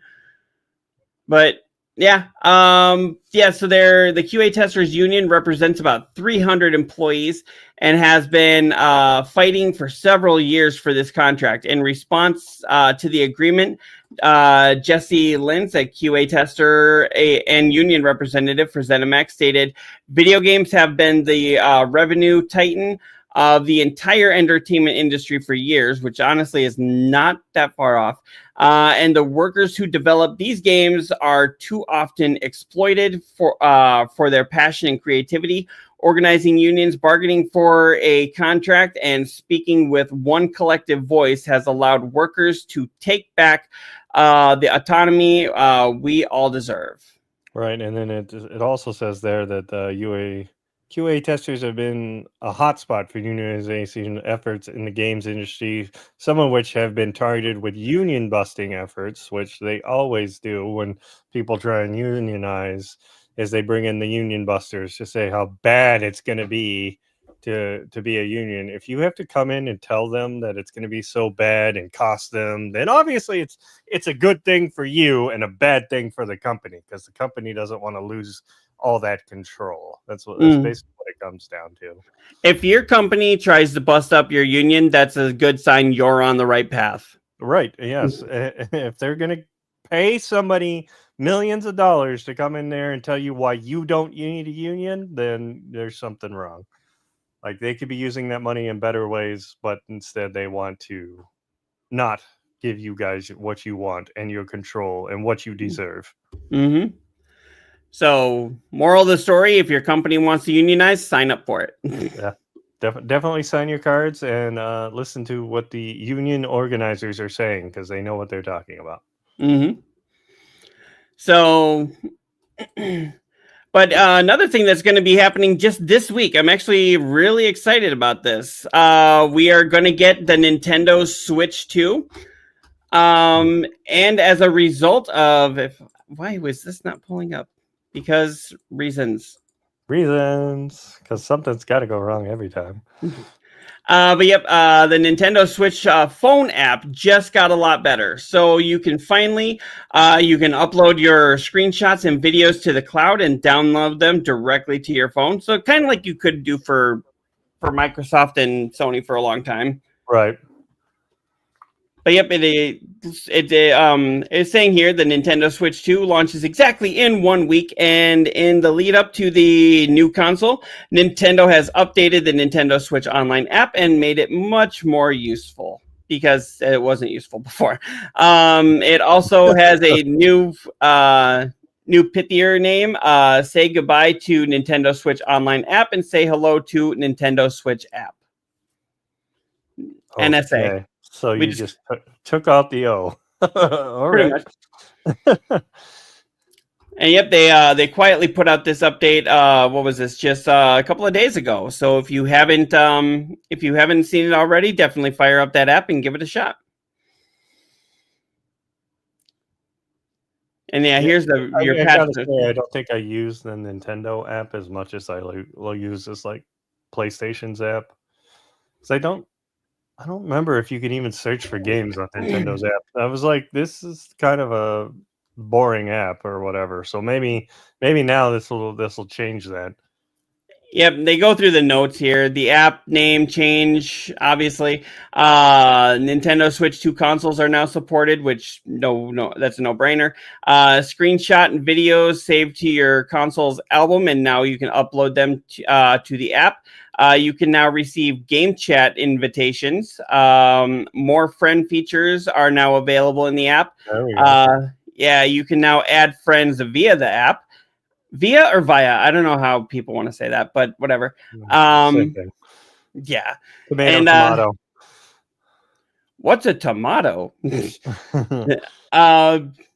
can choose to receive a notification in the app when a friend comes online. Okay. It still sounds very bare bones.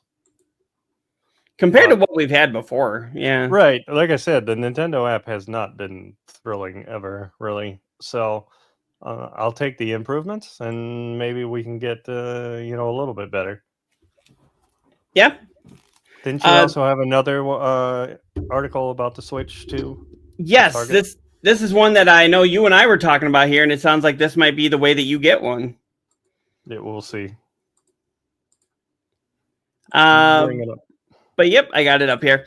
Target.com, because they're always right. Target.com to offer more Switch 2 units starting June 6th. Special in-store events announced. Say initial pre-orders sold out in under 2 hours. So yeah, it's amazing that they got the pre-orders and they're still going to be able to sell some like afterwards. So I think the ones that they got for the date are just the pre-order, so most people aren't going to be able to walk into the stores, but it's looking like June 6th you'll be able to walk into the stores and get them. I mean, that's literally the next day of the pre-order. So they must have quite a bit of out there. They just didn't put them all to, just the online stuff, which is good. Because this is so. I already called off for the 5th. I already asked for a vacation that day. So my plan is and it might change because of Target. I was planning to go to the midnight release that Best Buy's doing and see if I can grab one there. That since I didn't pre-order it and couldn't pre-order it, and if I can't pre-order it or can't pick it up there on the midnight release, I was going to go to Costco when they open and see if I can get a bundle from them. It's just weird because it's like, how are you going to release it one day and then say, oh, we'll have more the next day? Are you getting a whole truckload of them? So yeah, they must have quite a bit of them, and they must not have put them all up for release so that some stores can, physically have them in stock. I don't know. And then I've also heard that some of Walmart's pre-orders are being canceled. Mm-hmm. They're canceling some of their pre-orders. So yeah, I mean, it's hard to judge like how many you have allocated for your online, how many you have for in-store, but they want to have some to be able to pick up. Yeah. Or it's just Target's way of saying, we are deeply sorry. We're sorry. We're sorry. We're sorry. That's what I was saying. How long are we going on for that? Because it's a long clip. What is that clip? That's like a 36-second clip. Yeah, that's a super long clip we got for that one. I want to try and cut it down, but it's like, but which ones aren't funny? They're all funny. But yeah, I mean, Target's could be another way to try and get one, either in person or they're also doing it online. You can order it online, and it's one per customer. Mm. So I don't know. I mean, I like that there's going to be options. Like I'm not just SOL because I wasn't able to secure one when they first went live. It was at a weird fucking time. It went live at midnight on a day, and I'm like, wait, what? Why at midnight? That like, and midnight whose time? Yeah. Right? Like it was poorly done, as they always are.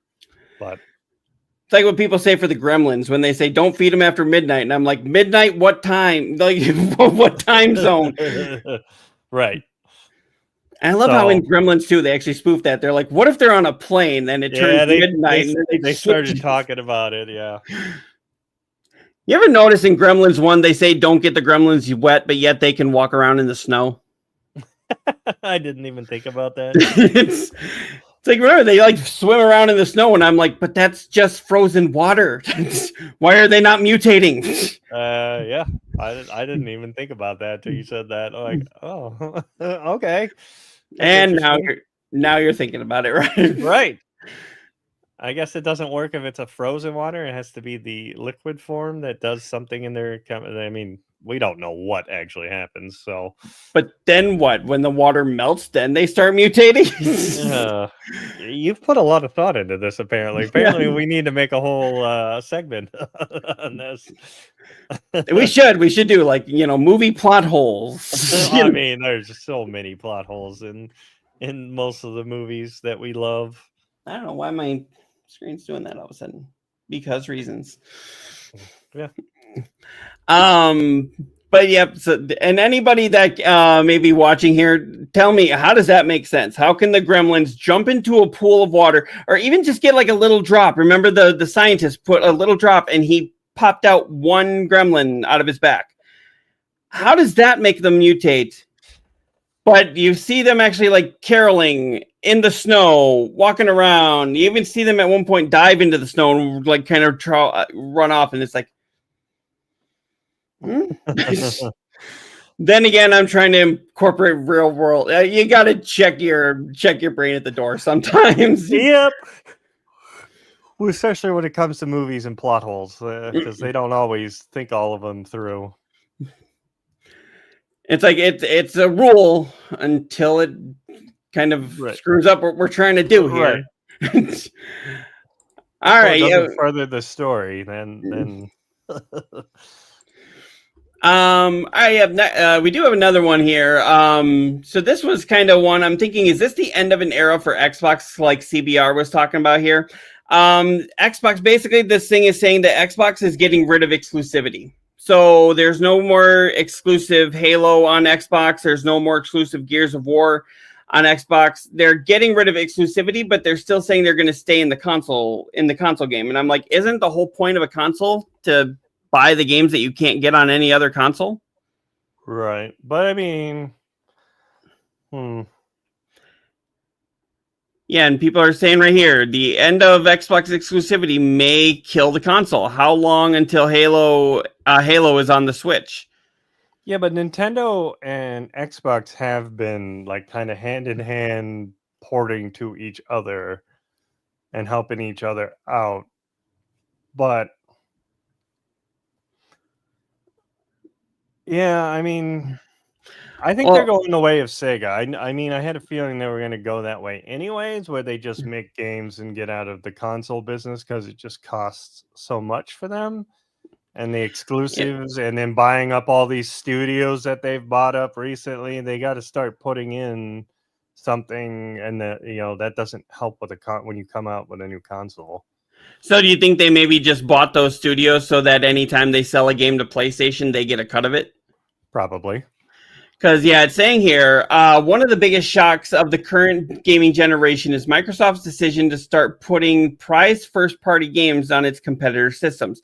There have been plenty of times when Xbox Game Studios titles have received multi-platform launches, like Doom: The Dark Ages, usually for franchises that belong to groups that were acquired. Sorry about that.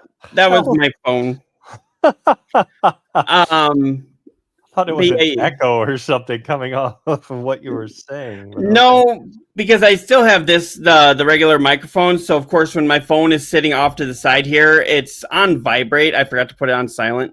Gotcha.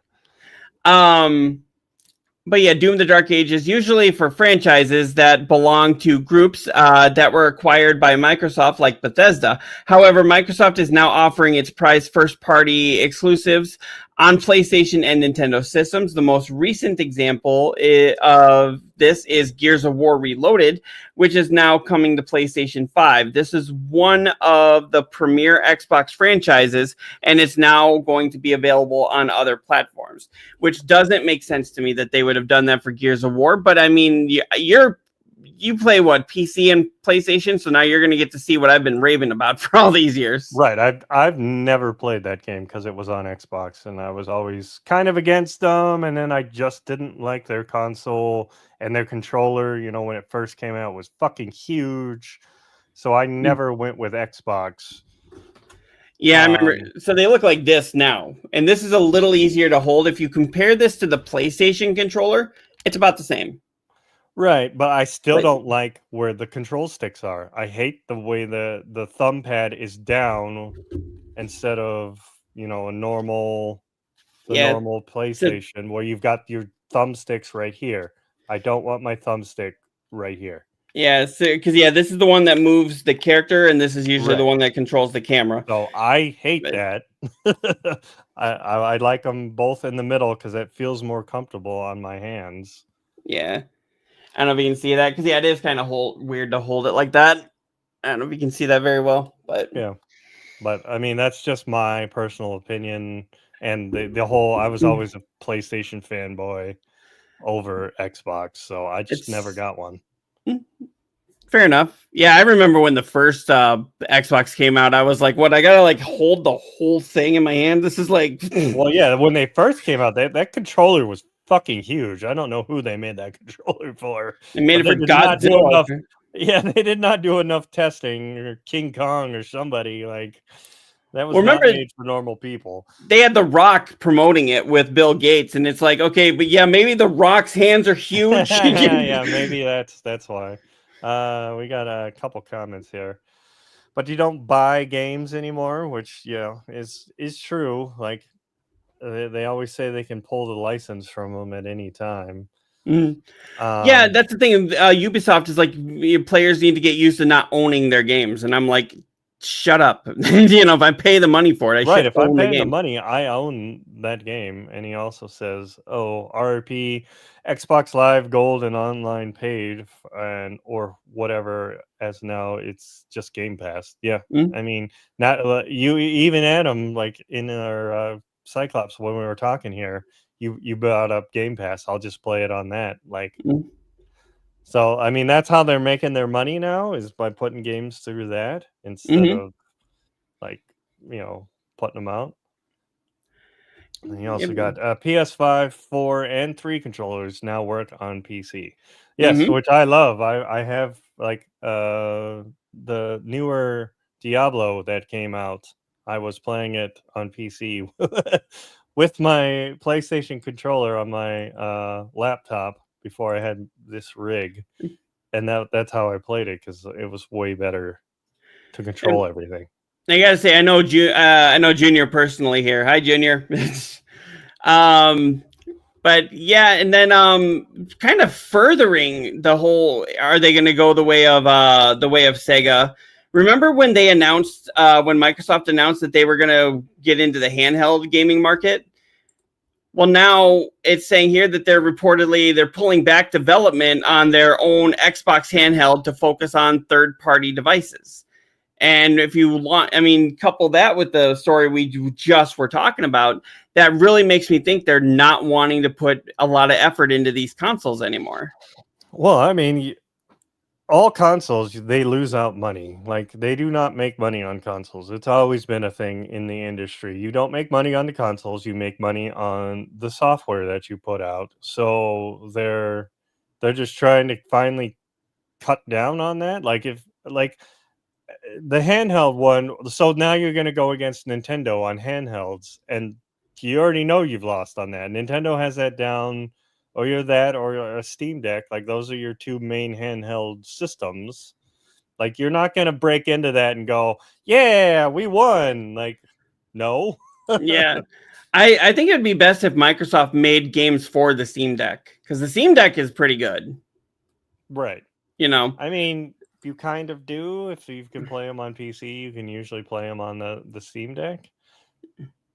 But yeah, I mean, you're not going to dethrone Nintendo on the handheld part of this, and they kind of work with Nintendo as it is. Like I said, they've got they've gone games both back and forth, and then like cut out PlayStation. I think they're finally seeing that you're losing some of your revenue on that. Yeah, and that's when they bought Bethesda. A lot of people were like, what about all these games that have been on PlayStation for years? And I was like, you know what would have made sense is not taking them off of PlayStation altogether, but giving it a year on Xbox only. A timed exclusivity. But they don't even seem to want to do that. And I'm like, but then again, I'm not a business person. So so I don't know, where I say, oh yeah, you and I probably go, oh, this makes a lot of money in the short run. They're also trying to look at long run. They are.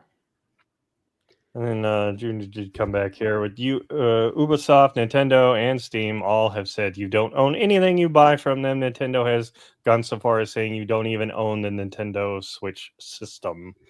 Which, yeah, they said that they would brick it at any time if you tried to pirate stuff and whatnot. Which I know people did get early copies of the Switch too. Or somehow they got it and they tried to get it, play, but it's even day one. There's a download you have to put in. You can't even play it right now until day one. So they've gone that far as to not even let people look at UI or any of that kind of stuff. And I don't know, I agree with that, and I don't. It's one of those where it's like, I went out of my way to get this. I can see the ones that people have illegally.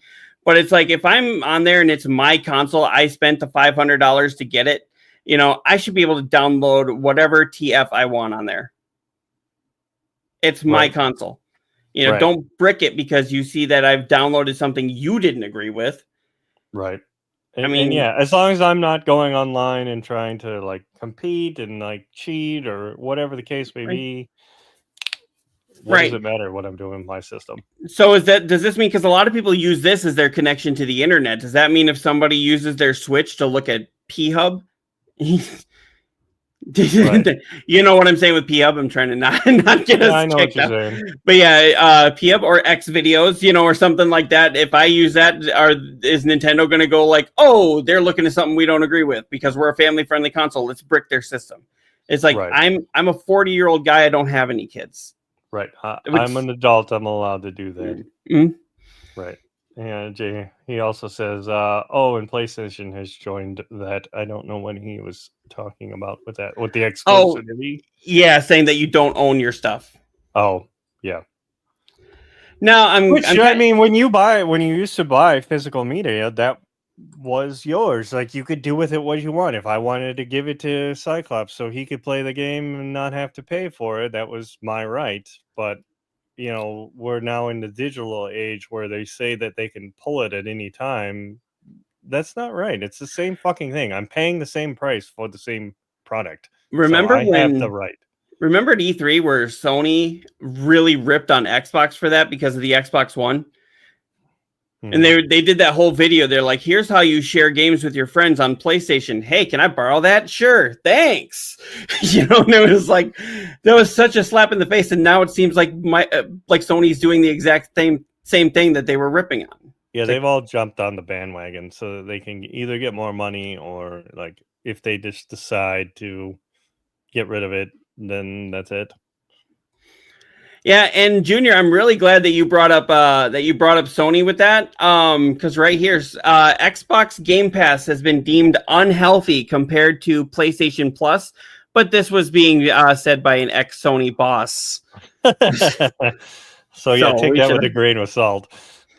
Yeah, the ex-Sony boss suggested that Xbox Game Pass is unhealthy compared to Sony's PlayStation Plus in 2025, and honestly, it feels like a bit of a stretch. It's like, okay, when even like true achievements and everyone's going like, no, it's not. It might not be what you would have done. Yeah, how do you not say it's healthy? Like even like the PlayStation's like free games, I haven't like they've been pretty crappy for quite a long time. Yeah, Shushi, I'm not sure how to say his name, but it's Yoshida speaking with Gamescom Latham to game developer, ex-PlayStation CEO, and proponent of indie game developers, Sushi, I'm not sure. I apologize if I'm butchering that name. Had some choice thoughts about the state of Sony's PlayStation Plus and Microsoft's Game Pass subscription services, saying, taking aim at Microsoft in particular, Yoshida addressed concerns he had about the impact of these services, saying if the only way for people to play games is through subscriptions, that's really dangerous because what type of games can be created? What type of games can be created will be directed by the owner of the subscription service. Oh, that's what he's going by that. Okay. Yeah, I see where he's going with this, but it's like it's not about being healthy. You have all these games now that come out with their, battle pass or whatever. Like even I think the new Doom has one too. Like you're just milking it to milk it, and like not every game needs a battle pass, or right. You're not going to update it as much as you say you are, and it's eventually going to fall to the wayside. Like even that new the what was it, Multiverse or whatever, the Warner Brothers game that just got shut down. Yeah, DC Multiverse. Yep, that just got shut down. It was only active for like 5 seasons and now it's gone. You can still play it offline, which is great. I'm glad they still make it so you can still play it and it's not just gone forever, but same thing. Like you can only sustain some of that stuff for so long and people get bored. Like you have to have in-game or something to do. It's not just grind and we're going to stick around that whole time. Right. Yeah, I can see where he's going with that, but at the same time, I mean, those games that you mentioned though are highly successful AAA franchises with millions of dollars behind them. I'm thinking what he's trying to say is like, you know, the indie game that wants to tell a story that maybe hasn't been told before is now going to be, you know, guided by Xbox, guided by PlayStation, guided by Nintendo if they try to put it on their system. Either that, or you're saying like they'll lose out on the sales, and you know, because I guess they still got to get paid through the pass, right, to put it on there. Yeah. Yeah, I don't think it's unhealthy though. I honestly think Game Pass is really a great way to open it up where people can play more games because I wouldn't can't normally like get, right. Yeah, because I can't afford $80 a game, $70 a game all the time. I know there's a lot of people like that. Some people love the whole yearly Call of Duty because that's the only game they can play every year. You know, so I get that, but honestly, I don't agree with him in the way of he's saying that it's unhealthy, but there really needs to be more things in the clauses, I think, or in the paperwork saying that you know, Microsoft is going to put this game out, but they're not going to tell you what you can and can't do, and they need to split the revenue like fairly. Right. Then again, we need to get a business professional on here because I'm not. Right. So, right. Junior came back and said, GOG says you own the games you buy from them. So that's at least good. And at least one of them was kind of fighting back. And then he also comes back and says, I can't afford $20 games. Yeah. I mean, sometimes you can, sometimes you can't. Like, yeah, but I mean, you know, all the AAA games, they always put out like, you know, kind of the base game, and then they add in special features to try and make you, you know, put out more money. And Battle Pass is usually in one of those, the higher tiers. So that's what got people upset with Assassin's Creed before Assassin's Creed Shadows came out. It wasn't just the whole, you know, the woke thing like people were whining about, but it was more about how they put out the base game, and then it was like so much more for like some of these other things that you could go, and then they were trying to put in battle passes, and they were trying to charge you every step of the way.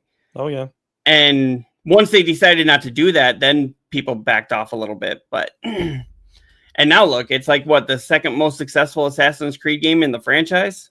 So it's like, listen, I mean, to your it's a fun people. game. I've been playing it. That I I can't took it believe off we my have, like, schedule. I can't believe we have so many samurai games coming out in one year. We have that. Right. We have, you know, Ghosts of Yotai. Mm-hmm. I will admit, I'm kind of afraid to admit this, but I will admit I wasn't a massive fan of Ghost of Tsushima, and that's only because when I tried to play it, I couldn't get into it. Oh. But maybe I didn't give it enough time. Right. Yeah, usually that lore, Japanese, Chinese lore in games or stories, I've never been a huge fan of. But I did play the Ghost one, and the gameplay is what sold me on that one. It was so fluid and awesome. Like you just wanted to keep playing it. Mm-hmm. Evan Jr. came back here. Let's see. Up. I can get it. I was like, I'm not touching it because you're saying it. So okay. He says, games that come out at 80% complete, but with only 10% of the real game. The rest is DLC and battle passes. Yeah, like Right. Isn't that kind of what Suicide Squad Kill the Justice League was? Yeah. It was like they gave you a standard single player game, and then they're like, oh, by the way, if you want the rest of the story, buy battle pass and play with people. And it's like, I don't have the time, the money to keep buying these things. He says also bring back Medal of Honor. Yep, those are really good games. Those are games Steven Spielberg. Yeah, Steven Spielberg was involved in those. Yeah, I mean, but there's only so much story again that you can put out through that. Then it just gets repetitive. Then you become like EA with the sports games, right? Yeah. They put out a bunch of those Medal of Honor games, and most of them were pretty good, but there's only so much story you could do. I mean, you could bring it back for, you know, a remaster now, because those, like, I remember playing those on the PS2, and even then they were like, you know, oh, these are awesome, but like, bring it back for today's standards. And, you know, they've been out of the limelight enough that you could bring them back and tell the same kind of story. Mm-hmm. Same kind of story, or at least mix it up a little bit, and there's more stories that come out of World War II every year, it seems Right. like. And then especially with those ones, I think too, like, because we're getting into the age where like a lot of those people are starting to die, we're losing those stories. So to keep them in the zeitgeist and people still remembering them now that we're so far away from them, I mean, that's kind of the only way is to keep them into some form of entertainment. Mm-hmm. And I know we've been going for almost 2.5 hours here, but we still got just a few more stories. This is what happens when like a lot of stuff happens on a week when we can't get on here. Well, we've also been down. This is 2 weeks kind of combined together. Mm-hmm. And it's just the two of us. We don't have Koimia with us. Oh, shucks. Mister, I got other obligations. Mister, I have to have a vacation. He deserves it, but damn it, so do we. All right, so yeah, PlayStation games may be coming to Xbox with a catch. So this isn't just PlayStation throwing their games on Xbox. Basically, it's the games that PlayStation does that they put out on PC. You will be able to play them through your Xbox if your Xbox is connected to a Steam account. Oh, that's odd. Yeah. So Xbox is specific, isn't it? Yeah, so Xbox is breaking down barriers by selling Xbox exclusives on PlayStation, like we talked about before.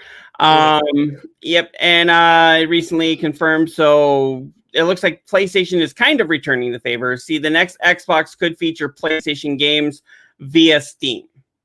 So the new report, again, this isn't 100%, but the new report from Windows Central reveals that the decision-making for the next Xbox, there was a pitch to ditch backwards compatibility for the next Xbox in favor of leaning into Windows 11 compatibility. Thankfully, it seems that like the pitch was rejected and won't be part of the console's future, but Xbox is expanding in other ways. They're reportedly talking to PC storefronts like Valve to bring platforms. To bring a platform like Steam to Xbox. There's some debate over how this could actually benefit Xbox, as it would mean that Xbox is giving people another place, to buy their games. However, one key thing here is that it could be a clever workaround to bring PlayStation games to Xbox. Interesting. I mean, I could see that being able to play some Steam games on there, but yeah, don't give it fucking Windows 11 compatibility. Like, we already have that enough pushed down our throats. We don't need it in our consoles. Yeah, Windows 11, it screws so much stuff up. It seems like Microsoft, when they put out a new Windows, it seems like 10 was good, 11 sucks, and 12 will probably be great. Yeah, it usually skips every other. Like 98 was good, ME sucked, and then the next one was good. Like, it's usually every other that they fuck things up, and they're like, well, okay, let's go back to normal. Like, I had 7 on my old system for the longest time, even after it was not being supported, and then I just recently had to put it to at least 10 because I like 10. And then like this new system I'm on now, I'm on 11, but my buddy found a thing that where it strips out a lot of that bloatware and other bullshit out of it. So I'm like, okay, we can do that. So I don't like their whole system where fucking Edge, you can never get rid of it. Like, no, you're a shitty fucking web browser. Get the fuck out of here. I use Chrome. I use Firefox. That's all that you do, Edge, is you download those. Would you kindly GTFO? Right. And yeah, they have it so locked into the system that you can't fucking just delete it like you should be able to. So you have to get these other apps where it changes it. So yeah, final thoughts on that. Do you want that to happen? Do you don't want that to happen? I mean, it's good. Like, either way, like PlayStation going to Xbox, Xbox going to PlayStation. the winners are the gamers, right? They get to play what they hadn't played. Like I get to play Gears of War. Never touched that game now, so now it's a reason for me to pick it up and give it a try. So I think the gamers are the ones that win in that. I just wanted you to see that they're Tiny 10 or Tiny 11. Yeah, I saw that. But yeah, we just got 2 more stories here. Let me, if it'll pull back up here.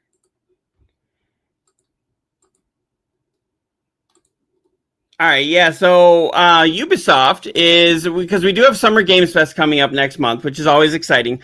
It's basically become the new E3. But yeah, Ubisoft is teasing a big Splinter Cell announcement ahead of Summer Games Fest.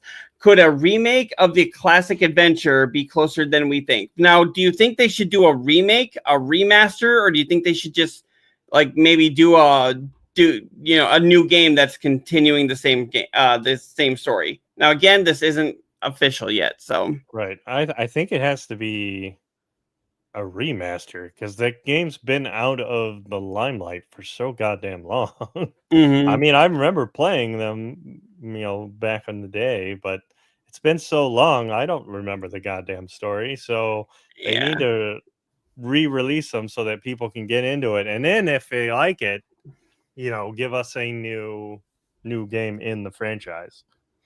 Yeah, it'd be kind of like Jak and Daxter coming back, even from Naughty Dog Studios. It'd be like, give me a reboot or a remaster of that because I don't remember a whole lot of it. Right. I'd love for them to bring that back. I'm really looking forward to Intergalactic, but I would like to see them working on Jak and Daxter instead of another remaster of The Last of Us. Right. Come on, we've remastered that enough, But yeah, after letting slip that the company is working on a new Rayman title, Ubisoft is now teasing something Splinter Cell related just days before Summer Games Fest kicks off.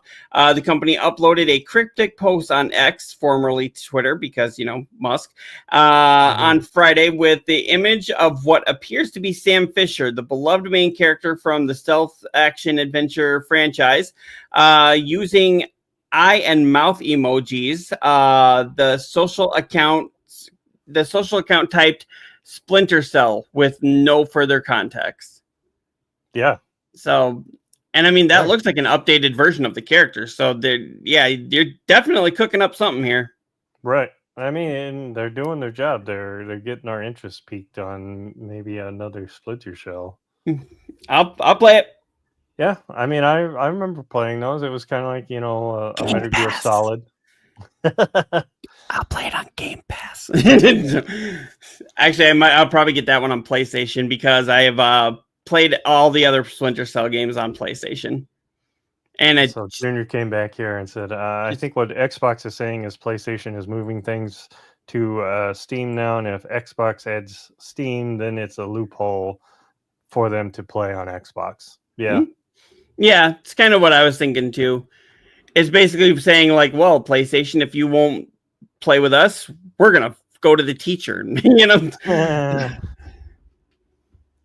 So, but yeah, I mean, a new Splinter Cell, that'd be kind of fun. And then especially in the updated graphics, because didn't those came out on original PlayStation, didn't they?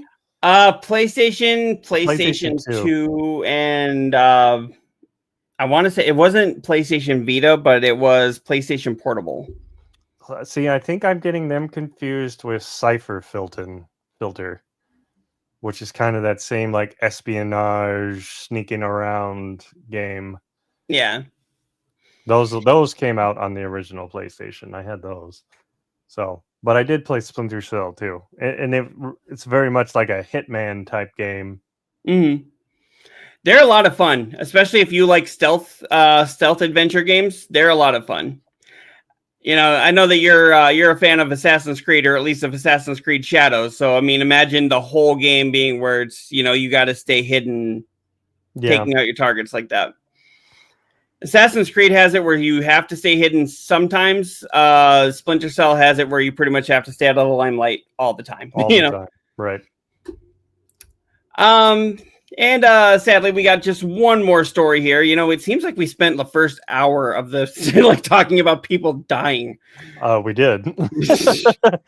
That and like going off on other tangents, so like about streaming, like streaming how-tos, how we got started, the things not to do, and that. So should we do the structure of the show where it's just all about like streaming and then bring streamers on and diversity and bring maybe we should like get rid of the whole headline thing and get more people on.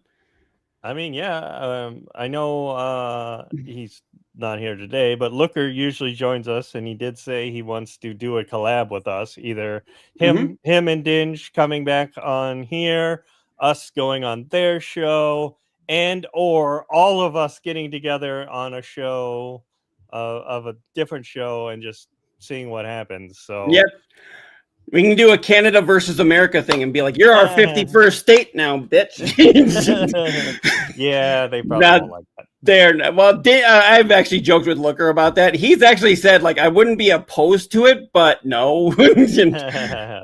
Right. But yeah, so yeah, we definitely, I know he when I was watching his stream last night, he said he wanted to do that stuff. So we'll have to make that happen at some point in the future. Yeah, definitely. I was on his show.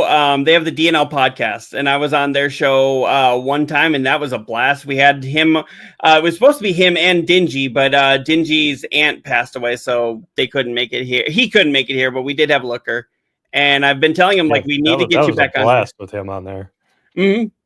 I've got so many. Yeah, that's where me and him, got introduced, and he helped me with getting to affiliate on Twitch. Like he gave me some pointers, and they would hop in my stream, so I had the viewers and just chill. So I much appreciate those two guys for all the help they've done.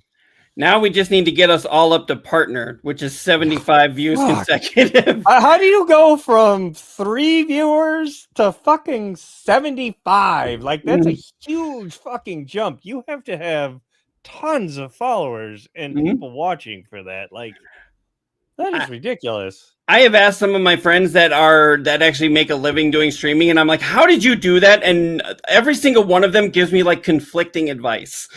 And they're like, oh, well, I stream all the time, and I make sure that I advertise here. And I'm like, well, that's exhausting. I can see that the advertising helps, because when I started putting it into different Discords and stuff, I've noticed my numbers have gone up. So yes, advertising is a big part of it, but that's just a huge jump. Like, how do you go from 3 to 75? Like a good number should be like 30, 40, something like that. But 75 average viewers. It's not even like you need 75 viewers per stream. It's an average, so it's even worse. So yeah, if you have one stream that has 50, that just drags your thing down. Like, I don't know if I'll ever what are the perks, I guess, of the partner part of it? What is it? It gives you more. You get a bigger split. You get your stuff pushed out more, so you get more of a chance of being like recommended by Twitch to other people. And if you're on the partner program, and if you're looking for sponsors, they're more likely to take you serious if you're partnered. So like where we could probably get a sponsor, we could probably get sponsors with like, those grip companies that have the grips for the controllers and stuff. And maybe like, some startup companies that might want to join in. We could get that kind of stuff, but you're more likely to get partnered by like Asetek or, Logitech or Sony themselves. If you get at least 75. Because then those bigger companies like Mountain Dew and all them, they're not going to look at you and I and go like, oh yeah, they can definitely go. They have an average of 3 people. Right. But they will look at somebody like, and I don't like this guy, but will look at somebody like Dr. Disrespect, and they'll go like, even though he's controversial, he's got an average of, 500 viewers, 75 viewers, whatever. My one, I always put up against, because I see what their numbers are in Twitch, is Asmongold. Asmongold usually has like 30 to 45,000 people watching him, at any given time on Twitch, and then you go to his YouTube videos, and he gets up to like 1 million views on most of his videos, or close to it. Like, he's the one that I'm always kind of comparing, like, what the top rank is that I'm, maybe striving for. I don't even know like how far I want to go with it too. But the way I treat it though is as a second job. I try and tell my wife that I'm like, think of me as I'm going to my second job to try and make another income. That's how I've been treating it. Before you jumped on here, I actually told Koimia, I said, you know what I want to do? I want to be successful enough that I can make this be my main income. And I want to be famous enough, not necessarily Asmongold famous, but I want to be at least famous enough to get interviewed by Howard Stern at least once. Okay. So it's where he knows my name. He maybe doesn't know what I do, but, and says, hey, can you come onto the show just this one time, Right. And I'm like, you know what? If I can get famous enough to be interviewed by Howard Stern at least one time on his main show, not just, seeing him somewhere and him grabbing a mic and go, here, I interviewed you, but like actually invited onto his show. Right. I'll be happy. I mean, yeah. I don't need him. I don't need to be PewDiePie famous. I don't need, like or 5 Beast or yeah. I don't need, 5 houses, 16 cars. It's like I need just 2 cars, 1 house, maybe 2 bills. Maybe 2 houses if I want to be a snowbird, Right. But that's if I want to get greedy. But anyway, wait, how do we hang on? I know. Wait. You got a couple of comments here. Junior came back here. Kind of to go back to the Medal of Honor thing, there are so many good old titles that are old and good to us, but the 20 or younger groups have never heard of, that never need to be remastered to a new age. That need to be remastered for a new age. My part. Yeah, for sure. There's lots of good games. Like I remember the Breath of Fire games on the Super Nintendo and PlayStation. Those were fantastic role-playing games that we haven't had in a long time. There's tons of series IPs that are out there that you could remaster for these kids, and they kind of have. Nintendo has kind of done it. Like they've been remastering some of the old Super Nintendo games, like they did Super Mario RPG Legend of the Seven Stars. They remastered that and put it on the Switch, and that was like an instant hit because everybody wanted that, right? Remember that? I think they actually did a surprise remaster of Snake, Rattle, and Roll, and that was like from the original Nintendo. That's a game I grew up with. It's basically just you just act as it's almost like Qbert, but it's with snakes. That game was so fun. I remember the theme song for it. I said, snake, rattle, and roll. I said, snake, rattle, and roll. That one really got into your head, huh? It was a game that I played with so many of the neighborhood kids that were living around our house at the time. It was that. And then, of course, we played Mario. And I remember we had one kid that was really into The Legend of Zelda. But, of course, the rest of us were more into Mario than Zelda.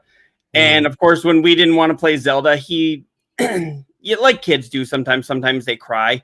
He would like start crying that we didn't want to play Zelda. And then he would say, we don't like him. It's like, no, we like you. We just don't want to play the game.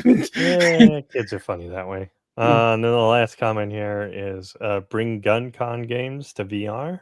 I don't know what those are. What's a GunCon game? I remember the game Gun, which was from the PS2 era, which was about the same time as Red Dead Revolver. Mm-hmm. All right, so I remember that one, but I don't know GunCon. Oh. I don't know. Yeah, let us know what that is. But yeah, we actually did have one more. Why is this doing that? It wanted me to switch my background all of a sudden. Hey, at least it hasn't stopped me from hearing you guys. Yeah. Don't jinx it. Come on. There we go. But yeah, we had one more. This isn't gaming related, but it's kind of that way. Right here, PBS and Minnesota, because where Koimia is at right now. Their public TV station are set to sue the Trump White House. Now you can read this whole article if you want, but basically what it boils down to is PBS and Minnesota are actually saying that Trump's fund cutting for public broadcasting stations and for public television is unconstitutional. They're trying to kill that funding bill that they're trying to basically stop him from cutting their funding. Right. As they should, because it says it in its name, public broadcasting system. Yeah, you can't all be like, CBS, NBC, and all those where they've got millions of dollars to make these programs. And, PBS is where you had Barney, you had Sesame Street, you had all these great educational programs that are now drying up because of these a-holes trying to cut all this stuff.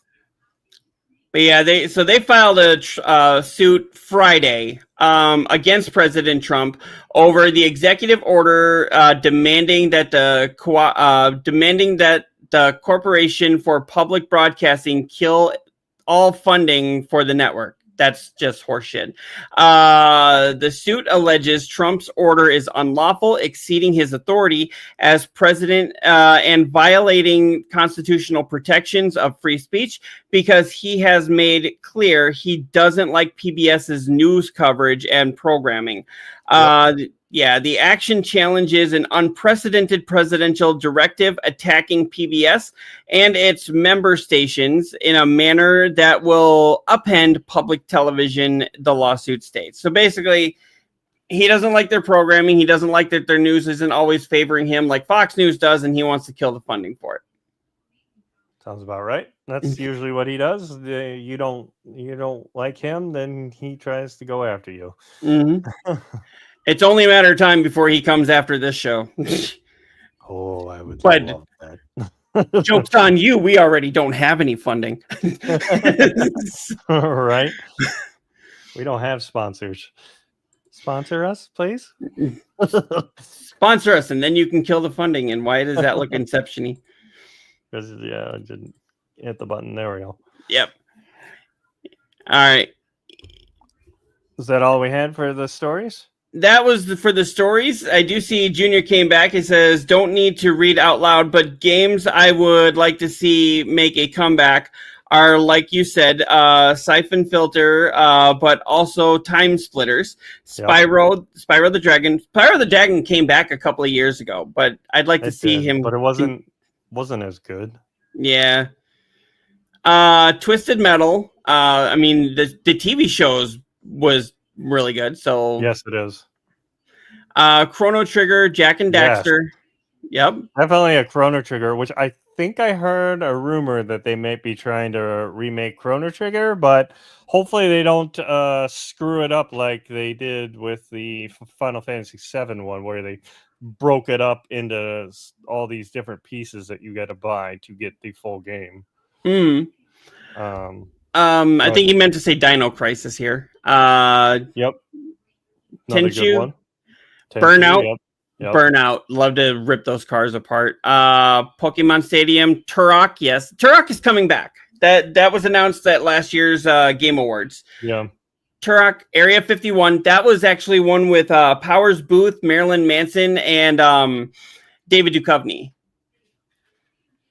Yep, and so many more. So I would actually, if I were to say which ones I'd like to see come back, Area 51 definitely. I'd also love to see a remake or a remaster of The Suffering. Did you ever play that? No.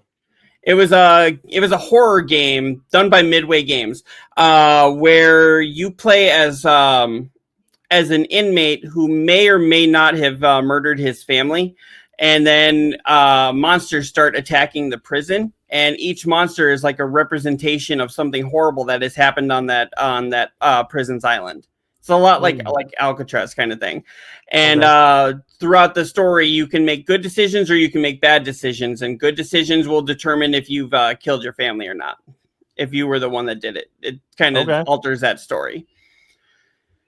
Yeah, I mean, I'd like to see definitely a Chrono Trigger. I want a remaster of that. That was one of my favorite RPGs ever. And then Dino Crisis, those were really good too. I'd really like to Turok, see the I was Punisher. never a fan of Turok, even though I had it like on the N64, but I just could not get into that game. I'd like to see a remaster or remake or just a whole new game of the Punisher. That was on the PS. That was on the PS2, and that was actually, it was amazing that Marvel allowed their character to be in such a violent game, and actually it was so violent it pushed the M rating. They got an AO rating initially. Oh. It's like, yes, Marvel got an AO rating initially. They had to tone down the what do you call it? They had to tone down the finisher kills, the ones that like you could throw somebody into a wood chipper and it would actually show their face coming off. Oh, geez. Yeah. That's a bit much. He comes back again. Like I'm saying, update the graphics and controls, but don't mess with the stories. Yeah, that's the problem with a lot of these like remakes. Like that, like I feel like Square Enix is one that did it for the Final Fantasy VII. Like they totally messed up the story, I feel. And I think you can even like one of the main deaths in the game that's so impactful. I think I heard that they're going to make it so that you can reverse it. Like, oh, that's not the point of that. Point of that was like a, oh my God, that just happened. Like, okay, where do we go from there now? Moment.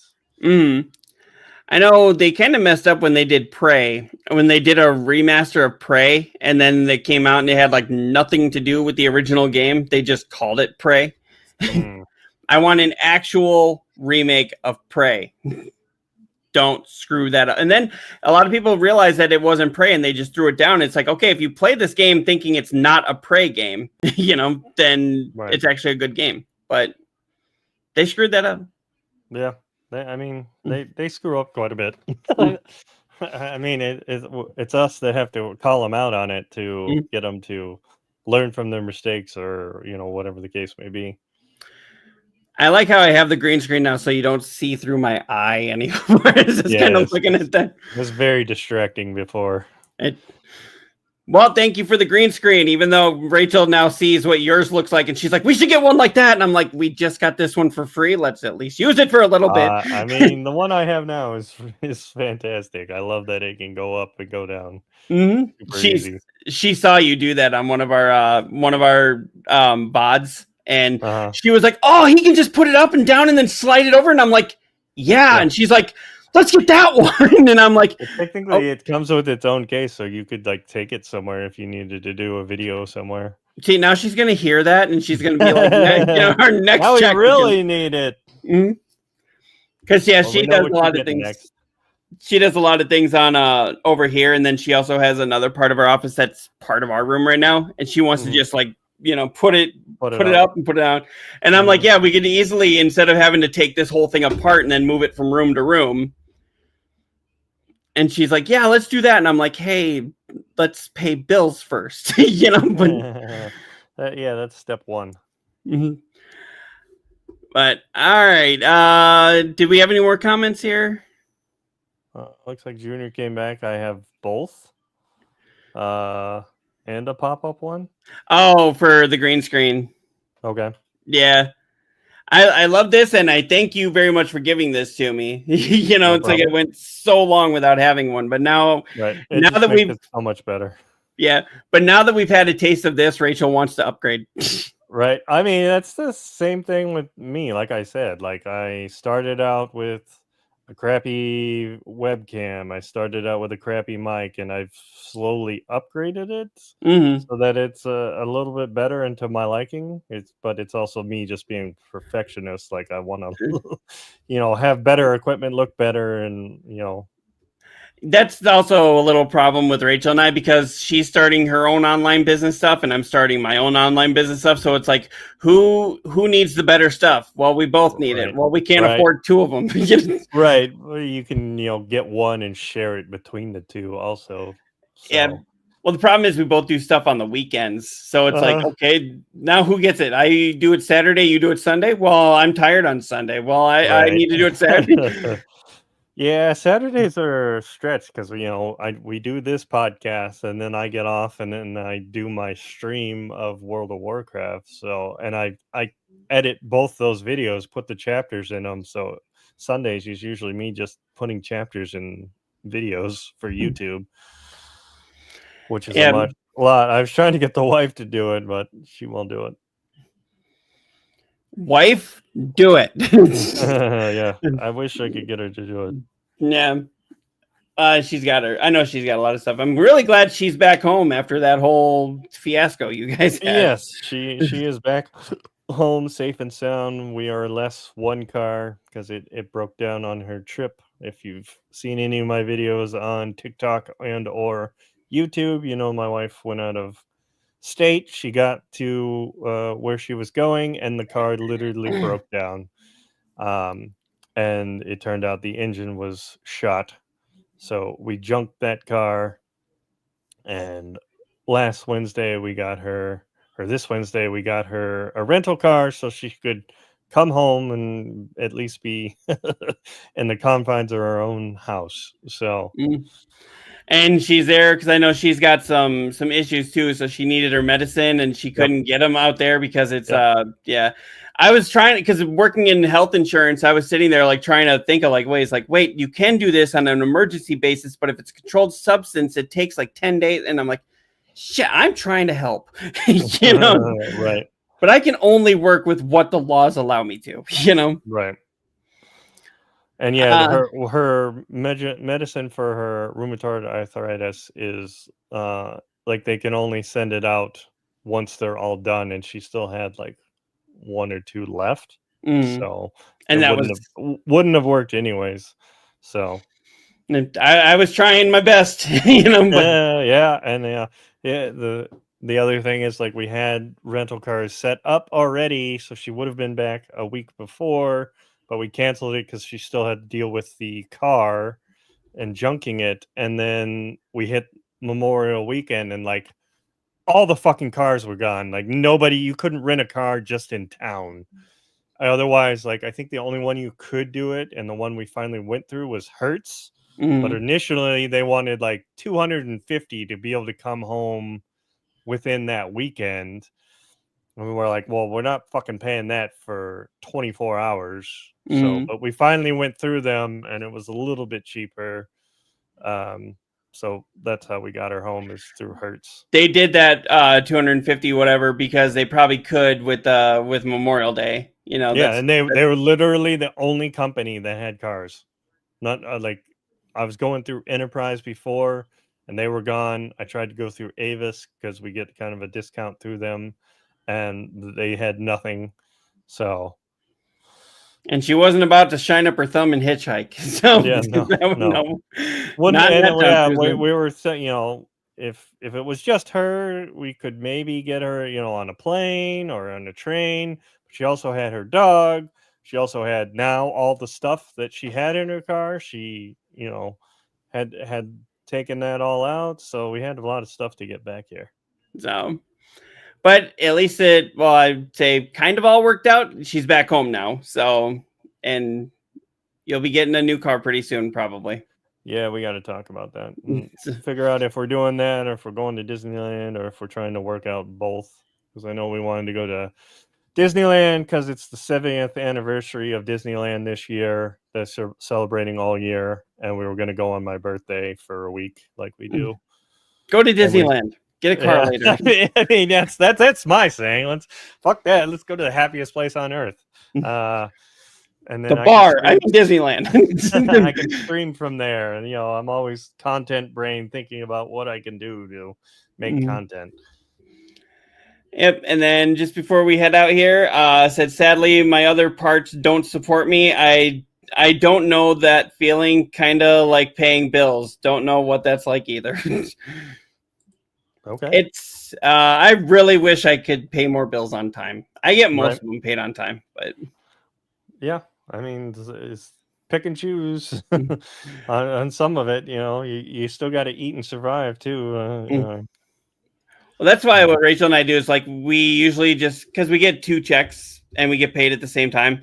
So we're usually like, hey, this is going to rent, and then next check goes to car payment and car insurance. Mm-hmm. And then it's like, then when we go to buy things, we're like, what happened to all the money? Oh yeah, rent and car payment and car insurance. Right. I mean, you have your priorities straight. You're surviving. You said that you're doing better now than you have in when you were younger. Oh yeah, when I had to beg people for money. Right. So like, just keep going at the grind and see where we can get everything. We will get there. And I don't know where there is, but we're going to get there, and that's somewhere.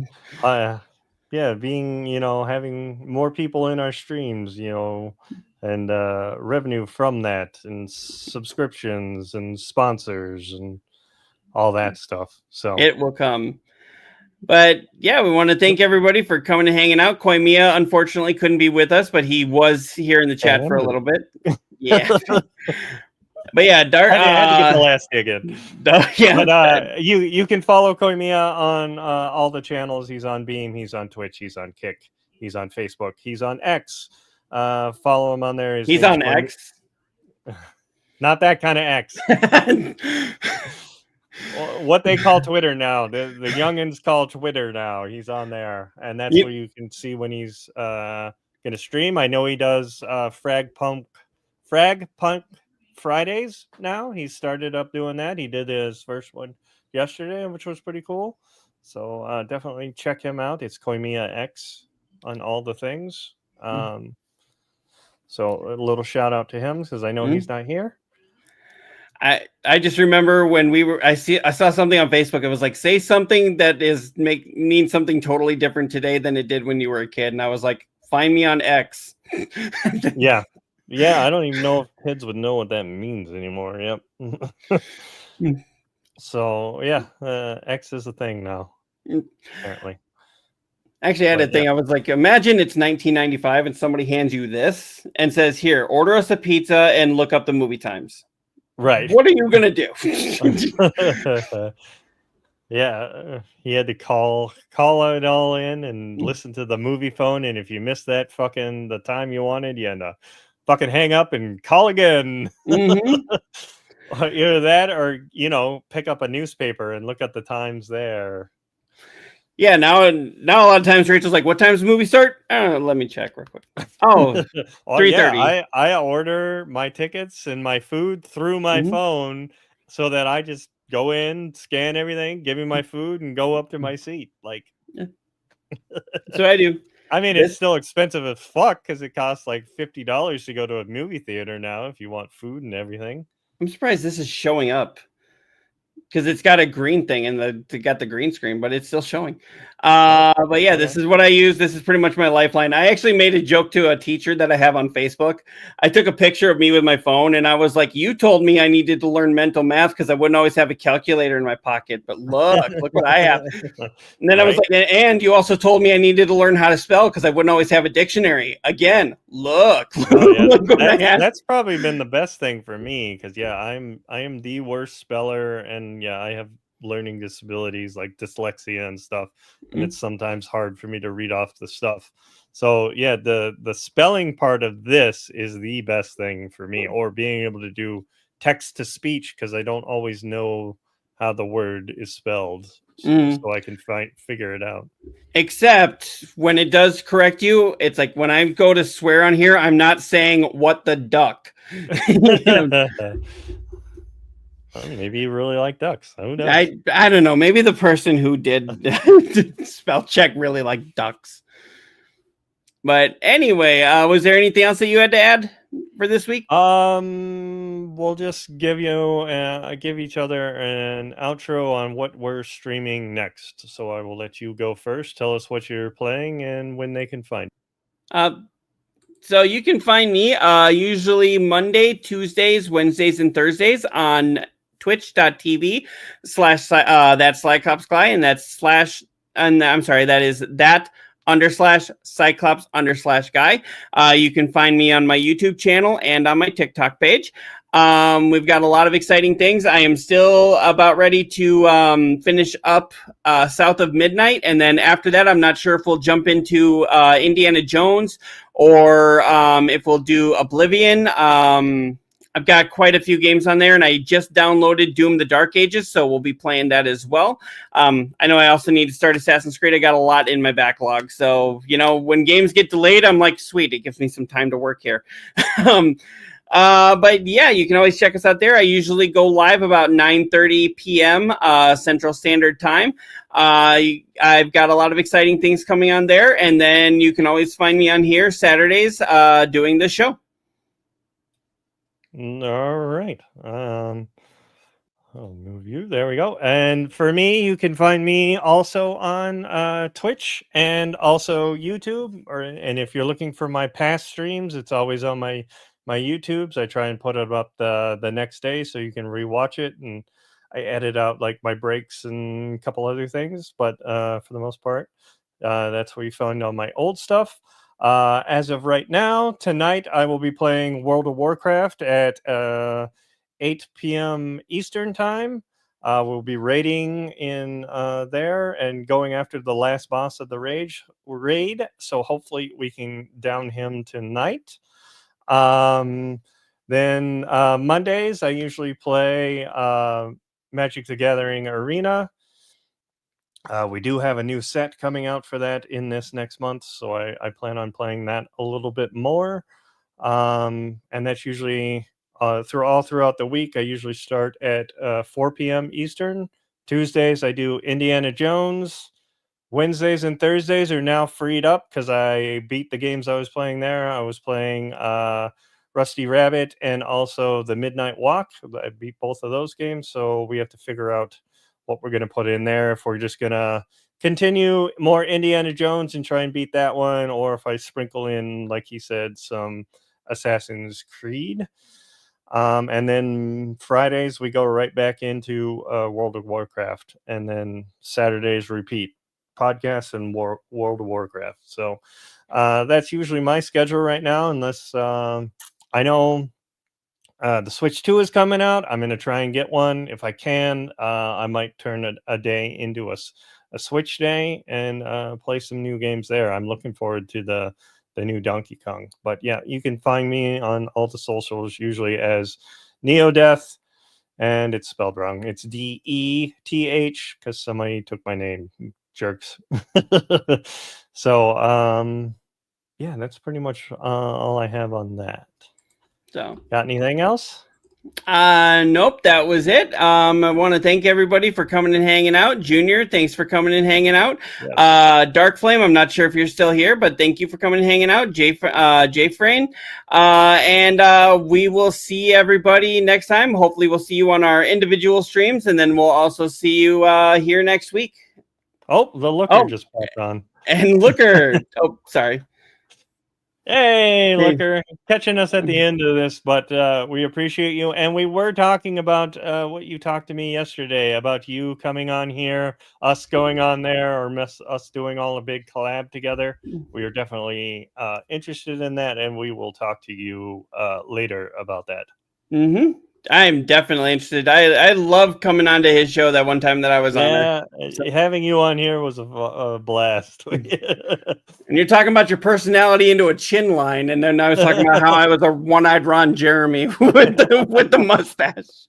All of that was comedic gold. We got a lot of clips out of that one. So yeah, he also says, just got in here last minute. My bad dude's all good. Nice. Whoop. And yeah, man, that made me laugh. Yeah. I should tell you, make each other laugh. Since you guys are all on here, I did call my mom and ask her if I could get my artificial eyes from her. She hasn't actually said yes. I don't know why she wants to keep them, but she hasn't said yes. But when she asked me, she goes, "Why do you want them?" Instead of being serious about, I want to show them here, I was like, because I want to make a biblically accurate angel to hang on my front door. I'm not kidding. I don't think I've ever heard her laugh so hard. It's like I want a biblically accurate angel. Nice. But she hasn't said no. Well, she can't. They're mine. I'm like, I am 40. I'm 41 years old. I should be able to have my artificial eyes from when I was a kid. And that is a weird sentence. Are you just going to put them like behind you somewhere and like, I'm watching you? I Kinda should. Like what the looker said.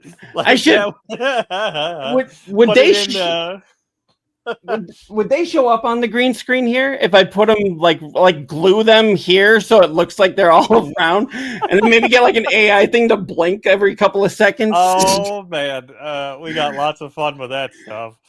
Because then I can like do a dark thing and be like, "Am I being watched? I feel like I'm being watched." Oh God! Right. Oh man, top of the hat. Oh, that'd be pretty good too. He says, must have been an odd crush. And Mom, can I have my eye? yeah, most likely. It was. I was like, can I have those eyes? And I told her, I was like, you always send me these stupid pictures from things I don't remember. You send me my report cards from like, 4th and 5th grade. Like, that's going to do me anything. Give me my eyes that I can actually do something with here. Right. And she actually, I'm not even kidding. She has like my old stuff that like used to, there was like this thing that they had to put over my head to keep like stabilize it. Yeah. And I was like, you have these things that are old and crusty. Can I have that? Because I can turn it into something. I used to have a Vena port, which was like a port that they put underneath your skin here. And then they can like interject the medicine. And I was like, you have that. She has that? Yeah, you have that. I don't know why you kept that.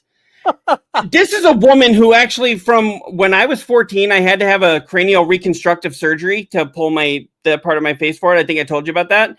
They shaved my head to do this, and they shaved it completely bald. We're talking like Walter White, like bald.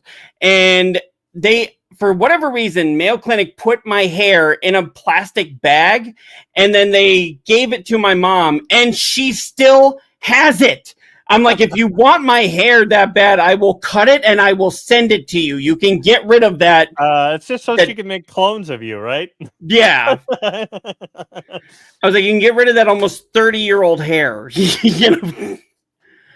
And I'm like, what is it? Do you have sentimental value to the hair that was on my head that day? Don't touch a hair on my baby's head. She's got that. She's got like almost every single eye that I had from when I was 2 to when I was 14, when my body stopped accepting. Man, so they'd be different sizes, right? Yeah, man. So I was like, I want to get those artificial eyes from her and like glue them onto my hand, and like then get like AI to just be like, I can be like the labyrinth, Right. Says, haha, your mom, love you. Yeah, it's annoying. And we've told her, like, I mean, it might come in comedic gold, right? Mm-hmm. From Beetlejuice. Yeah. Yes. Oh man, you know what? And I was just like, the day she passes away, if I don't have them by then, I am taking those eyes. That's the first thing I'm putting in my car is those eyes. I'm taking my eyes. You can't have my eyes anymore. They're mine. That's pretty good. Yeah, this one here. She can tell you all the stuff that my mom has from when I was going. Oh my God, it's like, seriously? What the fuck?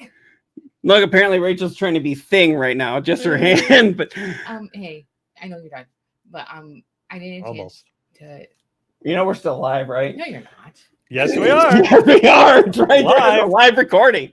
We're laughing and stuff, but we're still live. Hello, say hi to the world. Say hi to the world.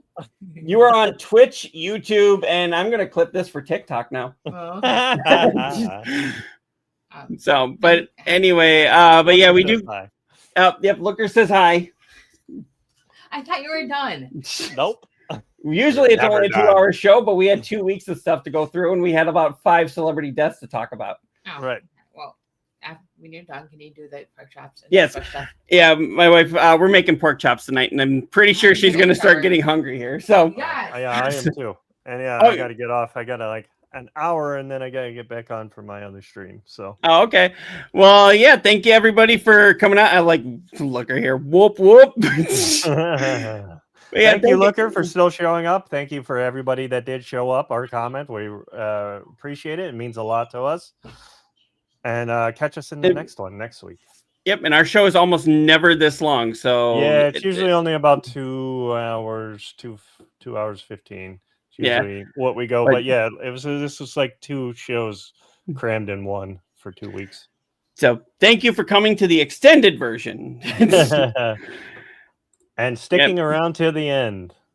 If I didn't work all day, I would have been here a while ago. Oh, no problem. Hey, you gotta pay those bills, right? So all right, rich and famous yet. we will be. All right. Well, thank you everybody for coming out, and we'll see you next time. Laters. Is that later losers, as you say on TikTok? No, I just say. I say get in losers and I say what's up losers. Those are like my 2 things. And then at the end I say laters. Those are like my catchphrases, I guess. He says, much love, dudes. Yep, we'll talk to you later. Thank you very much, Laker. Laker? Looker. You know what I said. I know. Good night, everybody.